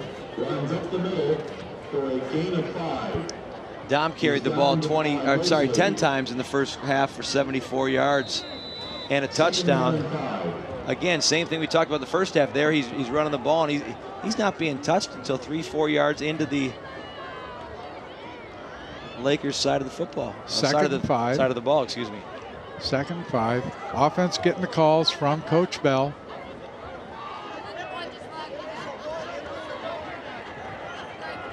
Corey Esther on the run. He's got a 1st down at the 40-yard line. You know, the ability to make that cut when you're coming so fast as Corey, boom, right cut there. And get vertical. You know, it does a nice job of cutting and getting vertical. And number 42, J.J. Bloom, on their linebacker, over pursued, and Esther was able to cut behind that.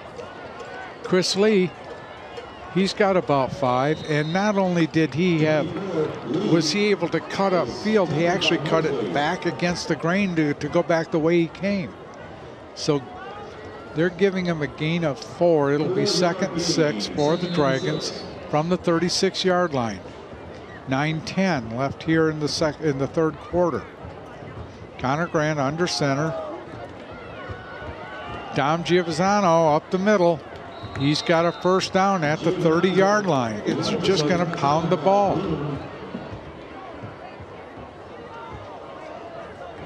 And it's something we really aren't used to seeing from a Coach Bell offense, is ground and pound. He did it last year when he went to the full house backfield.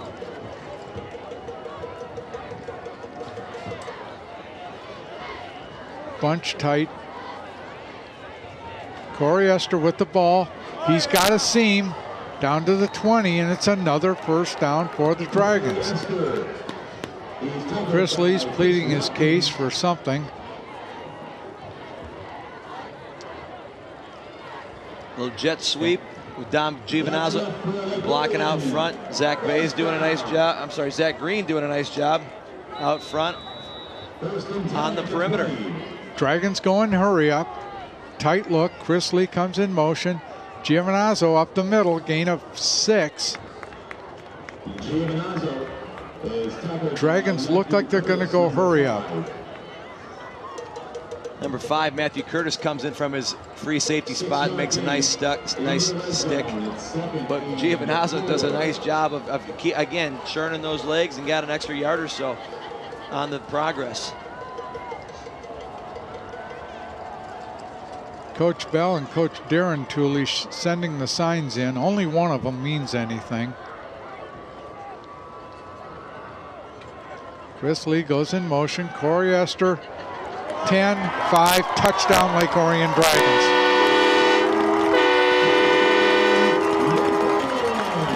hate to be repetitive, but just like that.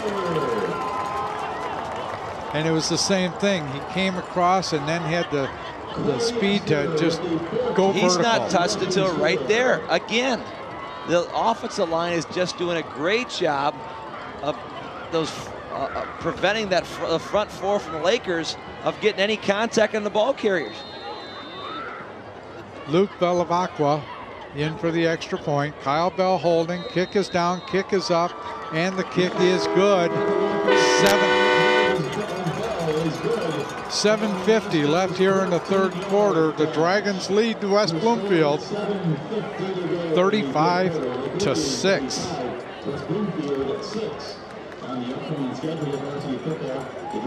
Video classes are now enrolling. Reserve your seat today. Learn the basics of studio and field production with ONTV staff of video professionals. We offer hands-on instruction in a fun atmosphere. Orion residents pay only $10.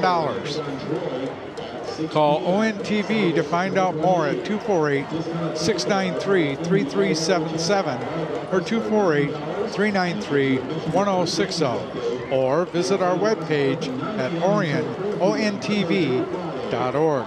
You were talking about video classes and talking about field production. Talk about field production out here. I mean, offensively, you know, other than the exception of the second quarter, there's been a ton of field production by that Lake Orion offense. And I hate to say this as long as our producer director's in the booth with us, but I don't think that ONTV can do as efficient a field production as the Dragons offense has done tonight. High short kick coming down to about the 13-yard line, taken by number 3, Michael Turner. Fumble. That was number 3, Robert Powell, the quarterback. Dragons are waving that they have it, and the officials say otherwise. So West Bloomfield takes over first and 10, 7:41 left here in the third. That was number 2, Michael King. What happened is it looked like, was it Kevin Woodward? Is either number 23 or 33, as they were going out of bounds, knocked the ball out of Michael King's hand. So double wide, double slot look for West Bloomfield. Handoff to number 23, Marcellus Mitchell. Navon Mosley, 21. Davon Mosley, or Navon Mosley, number 21. Flow going back to the right, come back to the left. You know, you got 3 guys blocking one, but there's a ton of other Dragons that aren't being blocked, and as a result make a play and hold them to a 3-yard gain. So second down and 7 from the 40. Single back in the backfield is Watkins.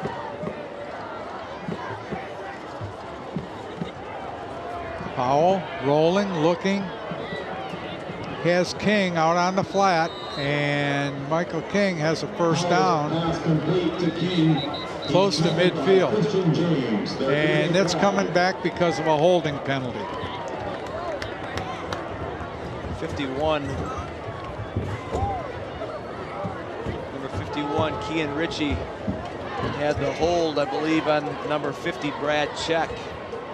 Just had a shot at Coach Bellamy, and he just stands there with his hands on his hips. Like, you know, and that's a spot penalty, and it is holding in the backfield, so it comes back to the 26-yard line, and we've got, it repeats second down and 21 to go.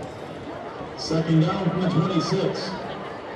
Obi Jackson splits wide to the left. Empty backfield for West Bloomfield. Throw, got it to number 23, Mitchell. And he broke it. Pass to 23, Mitchell. They're going to call him out of bounds at the 41-yard line. They run that four receiver set to one side, and they just run a little turnaround, a little stop route, hitch route. And number 23 Marcellus Mitchell does a nice job of trying to stay in bounds, but makes it 3rd and 6 for the Lakers. So 3rd and 6 from the 41. Still more of a bunch look. Over the middle, complete, and first down taken by number 5, Matthew Curtis.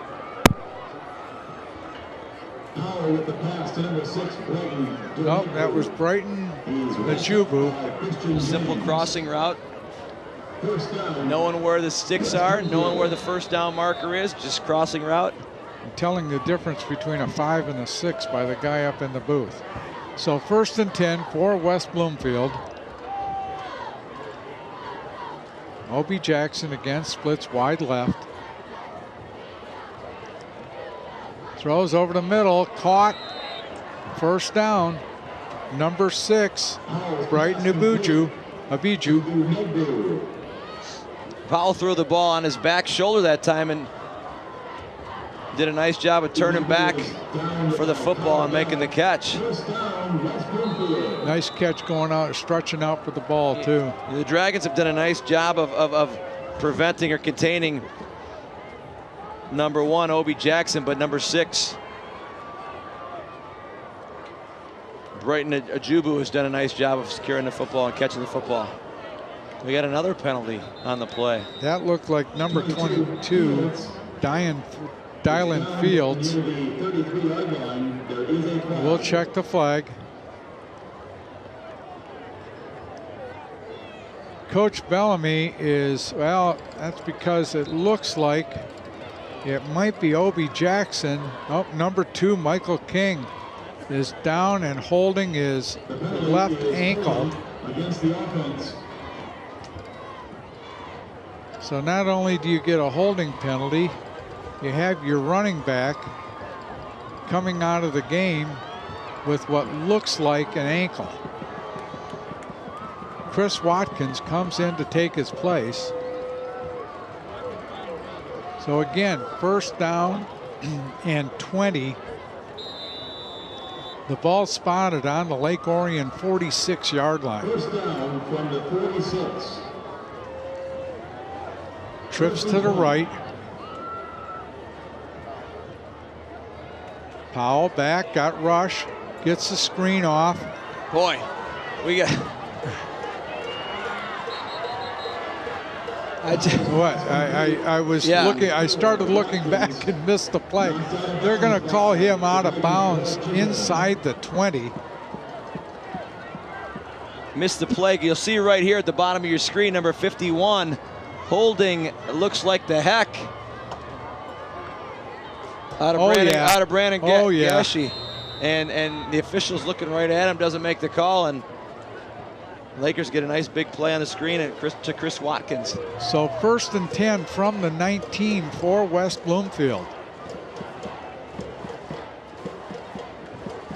Number 22, Dylan Fields on the carry. Gets maybe 2 yards.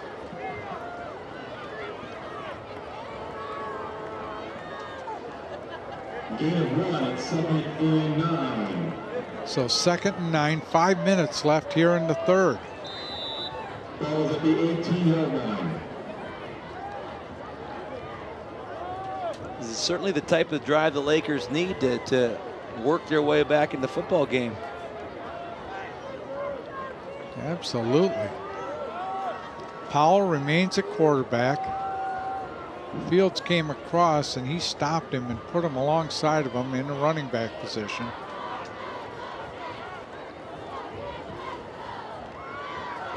Powell rolling right, looking.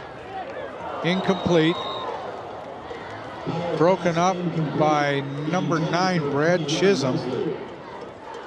Broken up by the Dragons' Brad Chisholm. Powell just rolls out to his right, and good pressure by, boy, almost picked off. Yeah, Connor Grant got a hand in there, and then Chisholm made a dive for it and just couldn't get underneath it to bring it in. Well, we certainly said that the Lake Orion secondary will be tested tonight, and they certainly have been. They have been, and the linebackers as well. There's been a lot of linebacker play tonight. Powell throws, corner of the end zone, intercepted in the end zone. And they're going to call it incomplete. They're going to say he was juggling the ball. So that'll go down as an incomplete pass. Brad Chisholm, great. Let's look at this again. See, great angle on the football. Powell drops back to pass. He's got time, and that's a good call. He didn't have control. He didn't complete the catch process as he went. Oh, don't say that. Don't say that. Don't say that. So it's a 4th and 9 from the 18-yard line for West Bloomfield, and they're going to go for it. Trips to the right, single wide out to the left. Watkins in the backfield with Powell. Looks, throws, got Jackson, and he's in for the touchdown. Obi Jackson on a little slant route, caught it in stride and just dove into the end zone. Drops back. That's Jackson's 4th catch of the night, and you know, to my surprise, I guess it's Lake Orion's, I think, has done a nice job of containing him. I'm surprised that the Lakers haven't gone to him more than they have tonight. But Powell, nice ball over the middle. Jackson did a nice job fighting to the end zone for a touchdown. Connor Genrich will be on for the extra point. No, they're going to go for 2.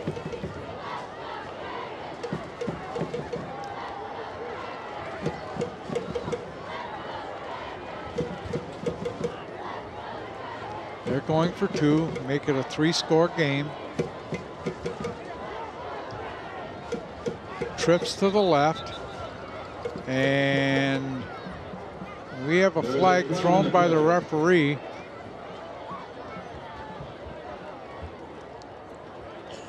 What's the call?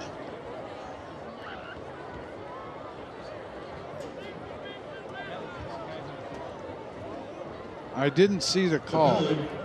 Illegal substitution by West Bloomfield. Number 21, Navon Mosley, came in, and he was the illegal substitution for West Bloomfield. They send him right back off again.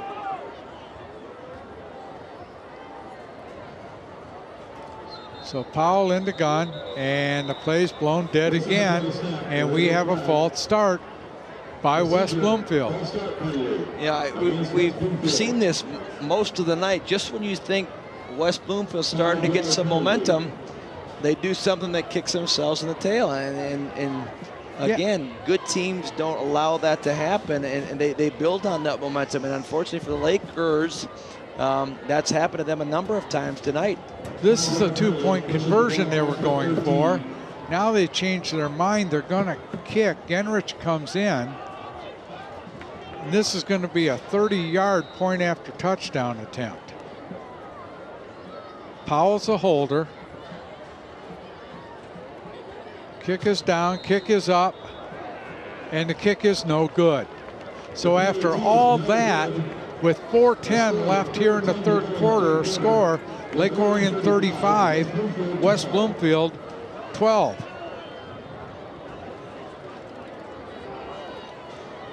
Have you ever wanted to make your own TV show or operate a camera for a live sporting event, be part of our happy crew here at Dragon Stadium? Well, ONTV can make it happen. Your first step, though, is to sign up for orientation. It's free and offers you a look behind the scenes of ONTV. Call 248-693-3377 or 248-393-1060 for more information. You know, we're at that point in the game right now, 4:10 to go in the 3rd quarter, that Lake Orion prepared for it the last time West Bloomfield kicked off. We're gonna have to prepare for it again. That pooch kick, that onside kick, that squib kick, whatever you want to call it. You know, the Lakers, West Bloomfield's got to try to get back in this football game any way they can and build on some of the momentum from that last drive. So expect the Lakers to do something along those lines. Genrich will kick off. Corey Esther is back deep, along with somebody who's been over, and I can't see his uniform number. Pooch kick again. Caught and downed by number 2, Josh Bays. And the Dragons will take over 1st and 10 on their own 33-yard line. So we'll see if the Dragons can answer score for a score.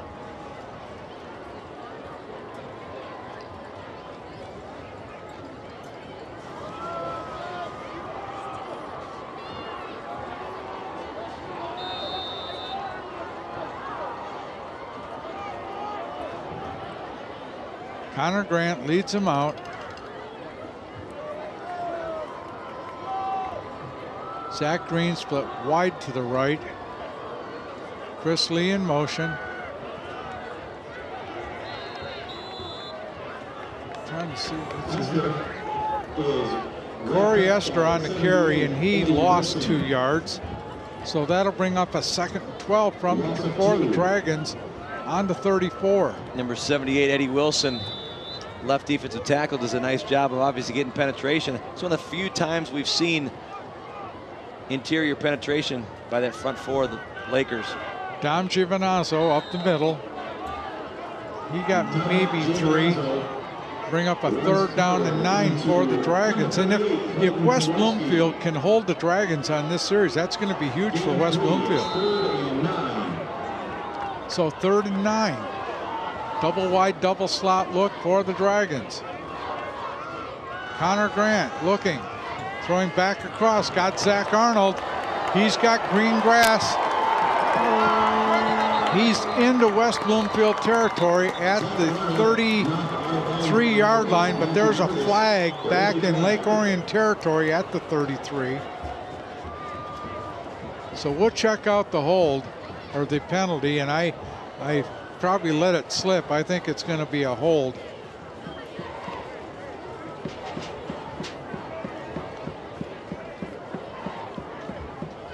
Yep, holding Lake Orion, probably on the edge blocker as Zach was making his move upfield.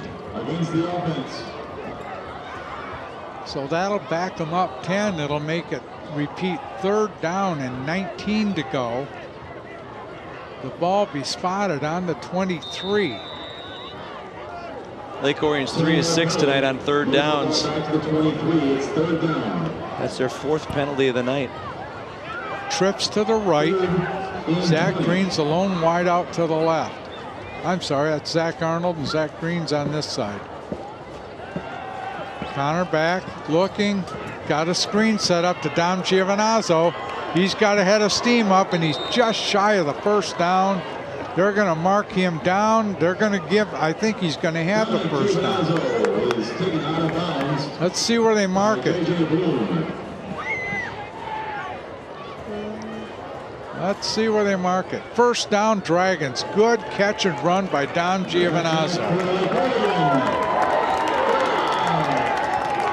You know, usually you get those 3rd down and 20s, 3rd downs and 26s. You don't convert them, but Lake Orion seems to convert those long plays. So 1st and 10 for the Dragons on the 43. Josh Bays in a slot left. Corey Esther on a run. He gets maybe 2. Number 78, E.J. Wilson on the stop for West Bloomfield. Corey Esther is approaching 65 yards or so on the night. Again, we balance. I mean, you see it by personnel, you see it by. It's just amazing how well Coach Bell does a nice job of balancing and Connor tried to set the screen up, and number 78, E.J. Wilson, almost caught it, but he was right in Connor's sight line and knocked it down. Yep. And he was actually the tailing pass rusher. That's just it. The line on that screenplay holds for 1,001, 1,002, lets them go, and then Connor's job is to try to get it up and over that rushing defensive lineman. Wilson does a nice job of getting his hands up and knocking it down, almost picking it off. 3rd down and 8. Connor Grant back post, to pass. Post. Got Zach Green. 20, 15, 10, 5. Touchdown, Lake Orion Dragons.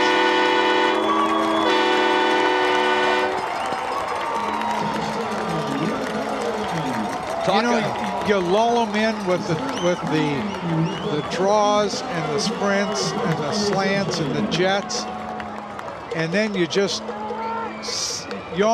almost like this play was set up.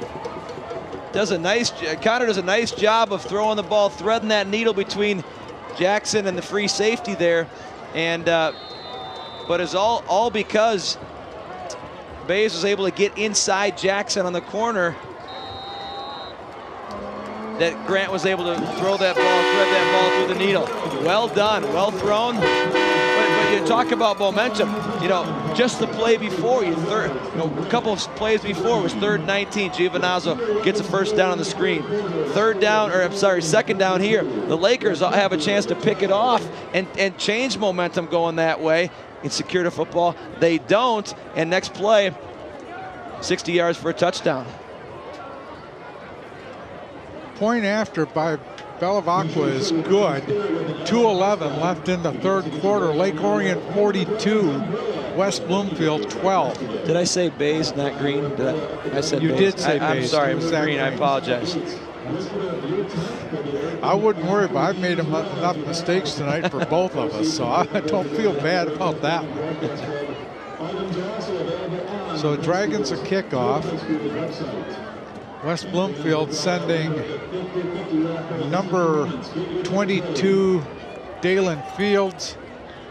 And I'm trying to see who is that Michael King back in? Michael King is back in as the other deep man.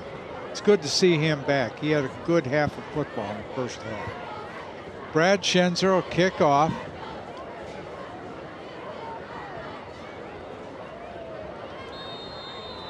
Referee blows the whistle. High end over end kick. Taken by Fields. I'm surprised he let it come out because it looked like he had 1 foot in the end zone as he caught the ball. He must have thought he had it on the 1. Ball comes out to the 19 where West Bloomfield will take over 1st and 10. As long as we're showing Dom Midori, we'll say he made the tackle on special teams. So to this point in time, West Bloomfield's coming out 252 yards total offense, 245 through the air through just over 2.5 quarters. So again, their issue is that they've been able to move the ball. They just haven't been able to move a ball and convert and finish drives. 1st and 10 West Bloomfield. They're put trips to the right. I'm sorry, double wide. Yeah, trips to the right. 2 wide receivers to the left. Powell's in an empty backfield. He's back looking to throw. Evades the rush and gets out of bounds after about a 4-yard gain. That's one of the few times tonight that we've seen the rush lanes open up for Powell to be able to slither through and gain some yards. Granted, he only got 5 yards on the play, but nonetheless, we saw a lot of that, or seemed to see a lot of that last week. We haven't seen that tonight as a because I know Lake Orion, as Coach Bell mentioned, was going to work on that over the course of this week. Yeah, Brad Check and Josh Duncan just couldn't shed their blockers to take off after Powell. So 2nd down and 5, ball's marked on the 24. Powell looking, evades the rush, throws, incomplete, dropped. Intended for who was that intended for? That's a situation here where Powell drops back. I think he's got a chance to run. He's got a chance to run. There's a lot of green grass in front of him. Know where the sticks are. Know where to get the first down. Try to get that first down on your own, I think, in that situation. And granted, that ball should have been caught, but nonetheless. Brighton and Jigbu on the drop. So trips right, single wide left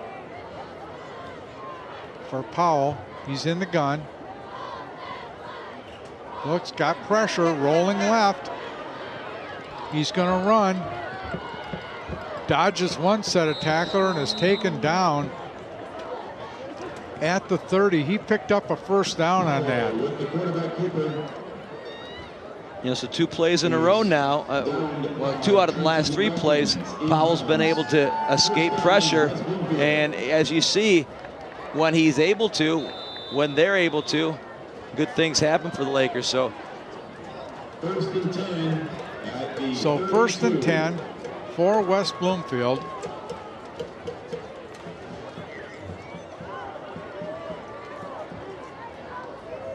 West Bloomfield goes back. Twins left.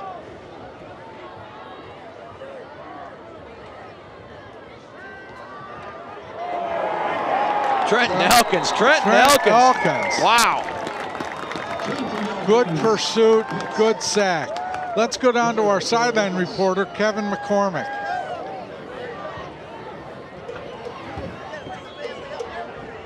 I guess we're not. We'll get to Kevin later on. Trent Elkins had great pursuit along the line. Watch this. Right there, and he almost took the handoff from him. Navon Mosley was the ball carrier. Powell back to throw, looks, goes deep. Got Jackson. He's knocked out of bounds in Lake Orion territory at the 49-yard line. Nice over-the-shoulder catch by Obi Jackson. Yeah, nice ball that Jackson has to make an adjustment for. He kind of corkscrews himself, but adjusts well enough to be able to catch and keep both feet in bounds. So first and 10 for West Bloomfield inside Dragon territory. Powell to Michael King, and he's brought down after a gain of about 7. Inside 30 seconds left here in the third quarter. He's taken down by Grant in work. Lakers going hurry up, no huddle. Empty backfield. 4 wide receivers bunched to the left. Powell over the middle. And they're calling him incomplete. That was intended for Unabuju. Yeah, I don't think I've said his name the same way twice. They faked that little hit screen and we'll call him Brighton. All right, he runs a nice route up the seam, and just a little bit low, but one that should have been caught. So 3rd down and 5.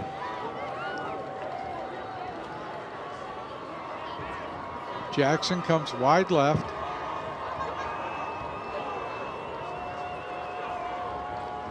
Powell back, got rush, and down he goes at midfield. Trent Elkins again. Boy, has he had a series, huh? Oh boy. That's the end of the third quarter. Lake Orion 42, West Bloomfield 12. We'll be right back.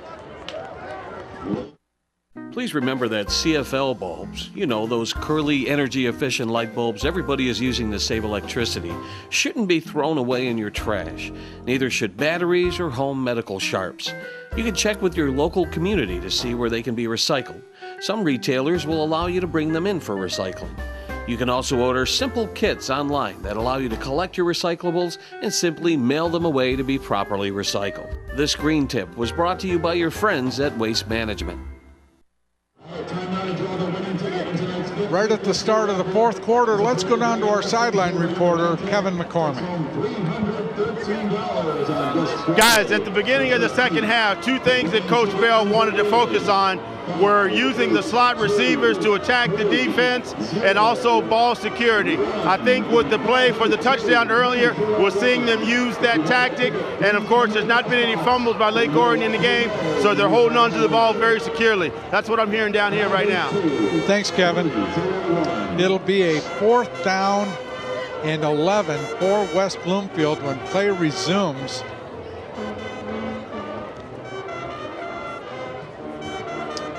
Ball is just nudging, just on the edge of the 50-yard line.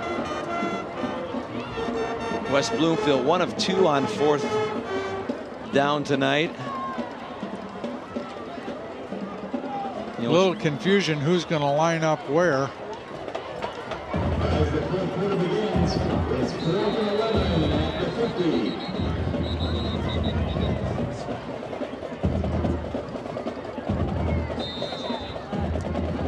Wiggins came off the field there. Looks like he's gimping a little bit. Went right to the bench. Powell back, got pressure, down he goes.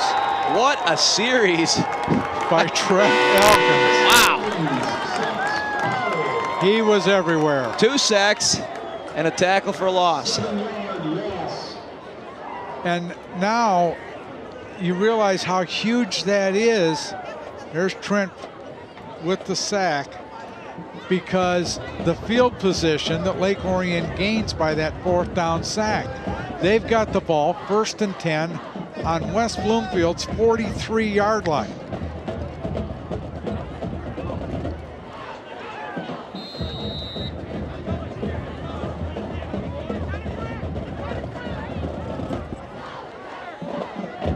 I think Coach Bell wants to get some of the 2s in.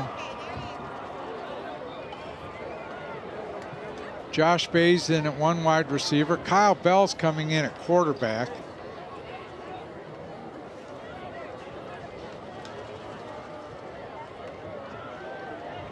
Handoff to number 26, Justin Pavlicek. Good run on 1st down for a gain of 8. 2nd and 2 from the West Bloomfield 35.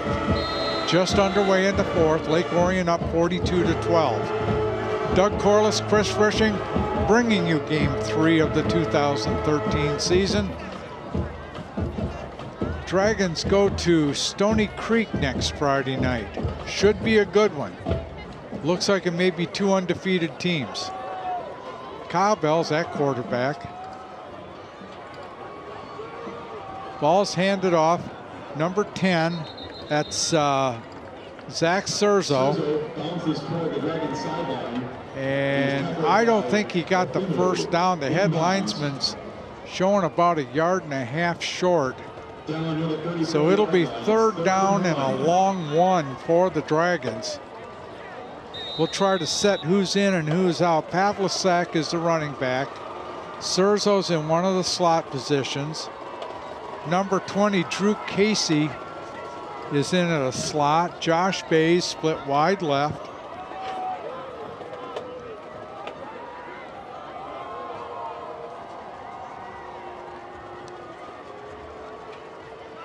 Bell, handoff to Pavlicek. He spin, turns, keeps his leg churning, has a 1st down at the 26-yard line. Good tough run by Justin Pavlicek. Yeah, Justin came into the night with 2 carries for 24 yards, and the 2 carries he's had tonight have been real hard, nice run, way to keep your feet moving, way to keep your balance, way to keep that ball secure. Nice run. Good spin move. Just over 10 minutes left here in the 4th. Griffin Van Leer in at left tackle for the Dragons. We'll try to set who's in.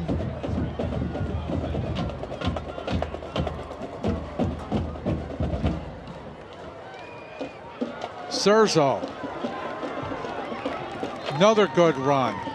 Gain of about 9, they're calling it. Here's the thing about Serzo does a nice job of coming underneath. Pavlicek lead with lead block right there on the edge on that 89.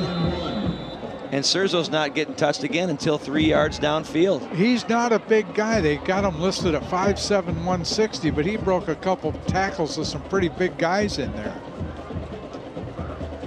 Surzo came into the game tonight, 3 carries for 49 yards, 16 yards a carry. So, I mean, I don't care if you're a 1 or a 2, you've got some backs that are getting yardage and big yards per carry. Pavlicek again, gain of about 2. That's the thing with the depth, I mean, of a lot of positions, but we're talking here about the running backs. Your Surzos or your Pavliceks, they be starting a lot of football programs around the county, and it just goes to show you, the depth that Lake Orion has from top to bottom, in particular at this running back position. Number 53, Tyler Seitz in at center for the Dragons. Yeah, and this is the thing we've talked about before, is this is valuable experience for these kids. Surzo takes the handoff, still trying to stay alive, and he's finally mobbed under at about this 7. The junior Zach Surzo is tackled by Curtis. Motion going away, and Surzo comes in, lead block by 2-yard gain to the 13. By number 34, Brandon Gashi. So we got a 2nd and 8 for the Dragons. Ball spotted on the 13. Just over 8 minutes left here in the 4th quarter. See if we can set the rest of the Dragon offense. Number 68, Jacob Thede, is at left guard. Number 75, Luke Helmsetter, is at right guard. Bell tossed back. Trying to. Pavlicek again. Pavlicek again. And he's just a toss sweep to the boundary, and Pavlicek again, nice spin move. Nice ability to spin inside and secure the football. They're calling a 3rd and 5 from the 10.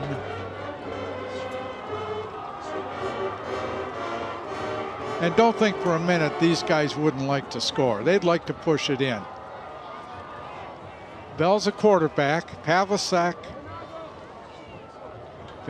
is not the up back. That's number 33, Logan Shadiah, and he got maybe a yard, maybe no gain. Dragons are going to call for it, or go for it.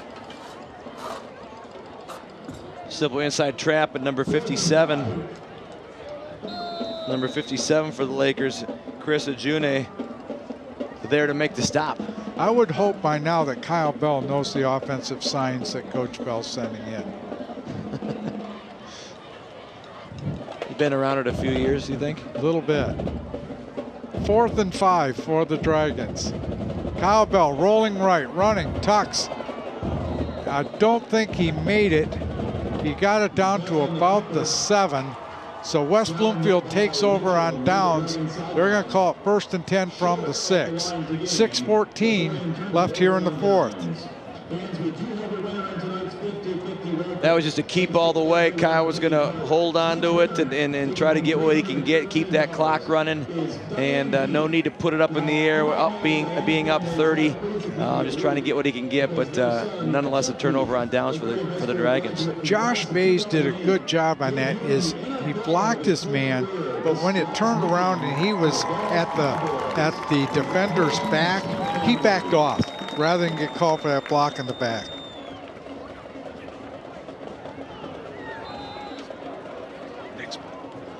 So West Bloomfield takes over, 1st and 10 from the 7. They've got it marked at. Powell's still the quarterback. Fades, look, overthrows number 21, Navon Mosley. Let's go down to Kevin McCormick on the sideline.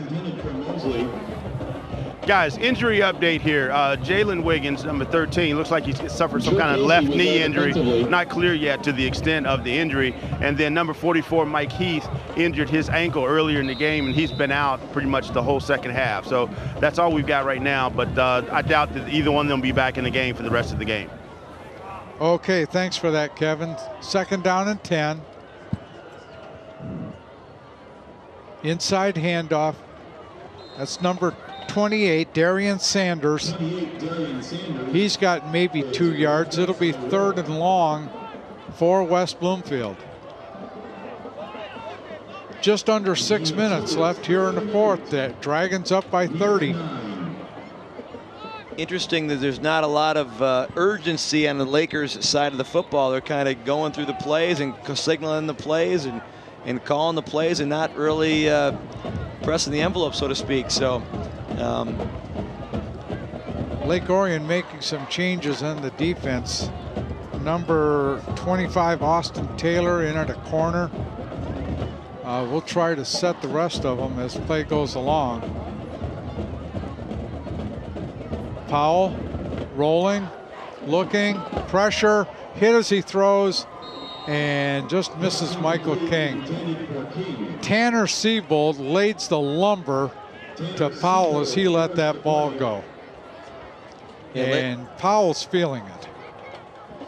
Well, he's had a busy night tonight. You know, he's thrown a ton of balls. I'm sure by the end of the night, he's going to be icing that arm. He's thrown the ball 37 times tonight, which is something, you know, we don't see a lot of here in the OAA Red. You know, a team coming in and throwing 30+ times a game. Genrich is back to punt. The Dragons don't have anybody deep. I think they're just going to let him kick the ball, or if it was a fake, they were going to be ready for it, and West Bloomfield calls timeout because of it. So I think the Dragons had it sniffed out. I think it was going to be a fake, and West Bloomfield just called timeout. Now they'll drop Corey back deep.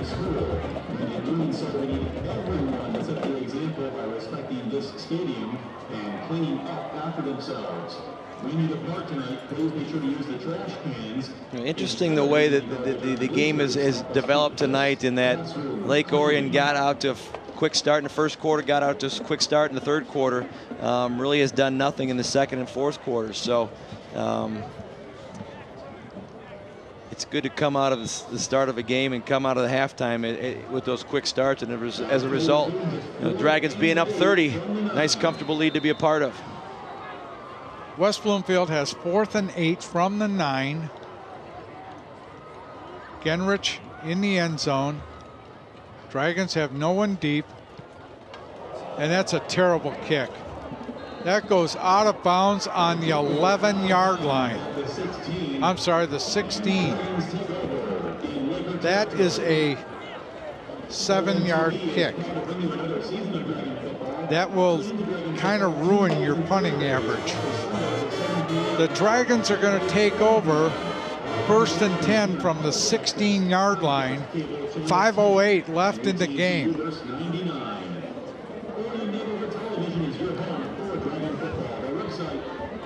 And we're going to have some wholesale changes in for the Dragons. We'll try to keep up with them. Number 84, Nick Fox, a 6'5", 185-pound junior, checks in at a wide receiver spot. Number 6, Ryan Wood, checks in at the other wide out. Number 11, Hunter Reed, in a slot left. And number 8, Cameron Costas, is in at quarterback. Eddie Wilson's still playing football for the defensive end for the Lakers. I just saw that. So no gain. Bring up 2nd. 2nd and 10. The scoreboard shows that another correct in the scoreboard. Serzo goes to a slot left, or slot right.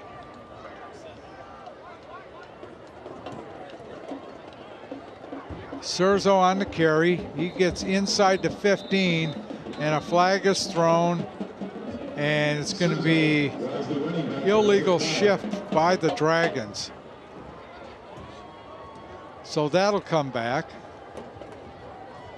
And sometimes that's what happens when you get the second, third, and in some cases with the Dragons, the fourth string in. Things get a little sloppy. They're not used to that tightness and the precision that the ones and the twos. Yeah, I mean, you got different signal callers under, you know, out there. You've got different personnel going, and you're not substituting as entire units where you might have worked together with the twos and so forth. You're substituting individually here and there. So you're right. That does make it difficult at times. Andrew Audish checks in at a wideout position. Pavlicek remains a running back. Surzo in a slot right. Fox is in a bunch left. Rolling, looking, throwing. Touchdown, Lake Orion Dragons. Number 20, Drew Casey, on a pass from Cameron Costas. Costas does a really nice job of rolling out and allowing, waiting for Casey to show himself right now. Wham! Perfect ball, perfect catch. Sneaks it into the end zone for a touchdown. Threw that ball only where Casey could catch it. Bellavacqua on for the extra point. They don't have a backup kicker, I don't think. Kyle Bell will hold. Ball is down, kick is up, and the kick is good. 4:04 left in the game. Dragons up 49-12. Since there is a 37-point differential, the point differential rule comes into play. That is any time that the point differential is 35 points or more, there's a running clock kept on the field after the kickoff. If it's an incomplete pass, the clock keeps running. Run out of bounds, the clock keeps running. The only instances in which the clock will stop are penalties, injuries, timeouts, or scores. So once the ball's kicked off, we'll go in. We'll go in to read a promo right now. And I don't know which one. Let's do DVD copies. DVD copies can be purchased by calling ONTV at 248-693-3377 or 248-393-1060. For only $10, you can get a copy of not only this game, but any game or program in our broadcast vault. That's DVD copies, 248-693-3377 or 248-393-1060. Hey, did you get your DVD copies yet? I have not gotten my DVD copies yet.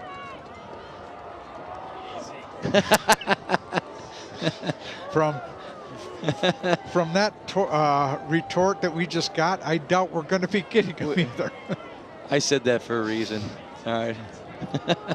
Why haven't? Do you have the Athens game on YouTube yet? Yeah. Ball's taken on the 10. Brought up 15, cuts right, and just got a shoestring tackle by number 42's Tanner Siebold on number 28, Darian Sanders. So West Bloomfield takes over. Clock continues to run. 1st and 10 from the 18-yard line.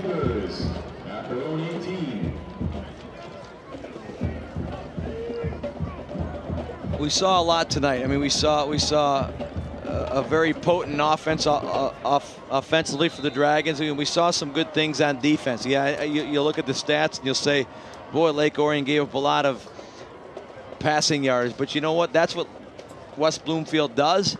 And Lake Orion did a nice job of providing pressure many a times, but also making sure they didn't convert those big pass plays into points. 1st and 10, change at quarterback. Number 21, Navon Mosley, is in at quarterback. He juggled the snap, but still got a pretty good gain out of it. He got a 1st down over the 30-yard line.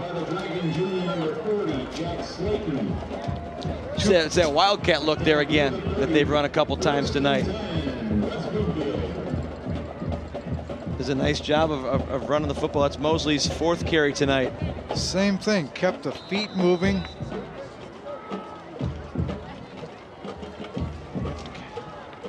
Brought down by number 40, Jack Slayton, for the Dragons. 1st and 10. We have a timeout taken by West Bloomfield. 2:21 left on the clock. We will remind you again that our replays this year are sponsored by Jets Pizza. Jets, with 2 convenient locations in the Orion area, proud supporter of ONTV since 2009.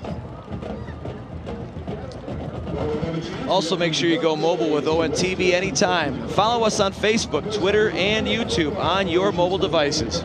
Connect with ONTV to see what's happening in our new studio, see upcoming events, and watch ONTV's program in high definition on demand. ONTV, working to bring Lake Orion to the world.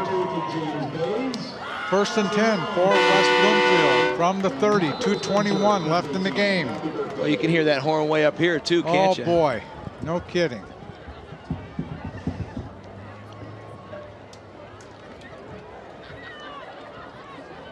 Mosley again, he's got grass in front of him. Tanner Siebold takes him down.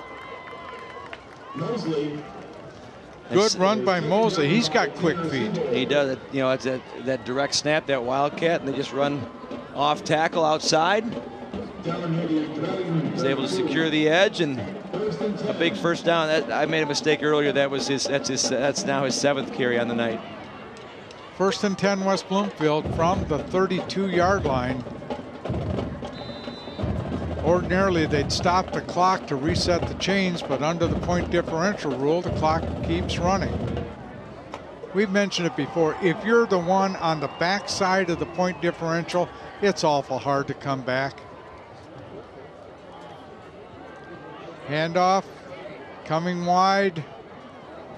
Number 22.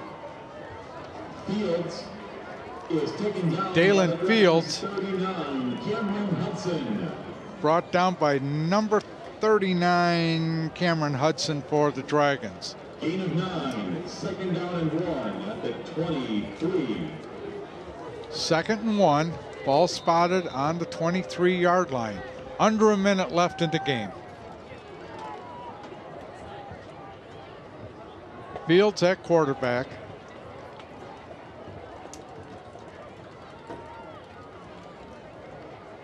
Handoff inside, number 22.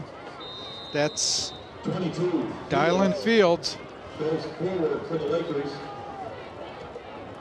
He's stopped by Dominic Maduri. First down.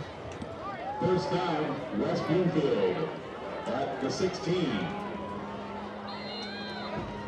1st and 10 from the 16. This may be the last play of the game. Mosley at quarterback, Fields alongside of him in the running back position. Fields gets the ball down to the 5, and that's going to be your ball game. Your final score, the Lake Orion Dragons 49, West Bloomfield Lakers 12. You're watching exclusive coverage of Lake Orion Dragon football here on Orion Neighborhood Television. We'll be right back.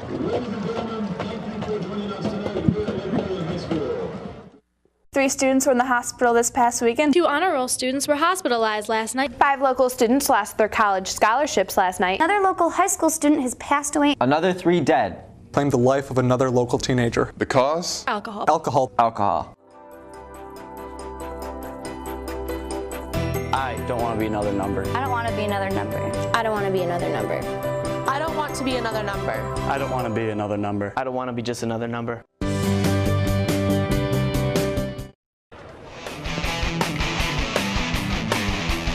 Down on the field after a Lake Orion very resounding 49-12 win over the West Bloomfield Lakers. And Chris, this was not only just, it wasn't even a tale of 2 halves. It was like a tale of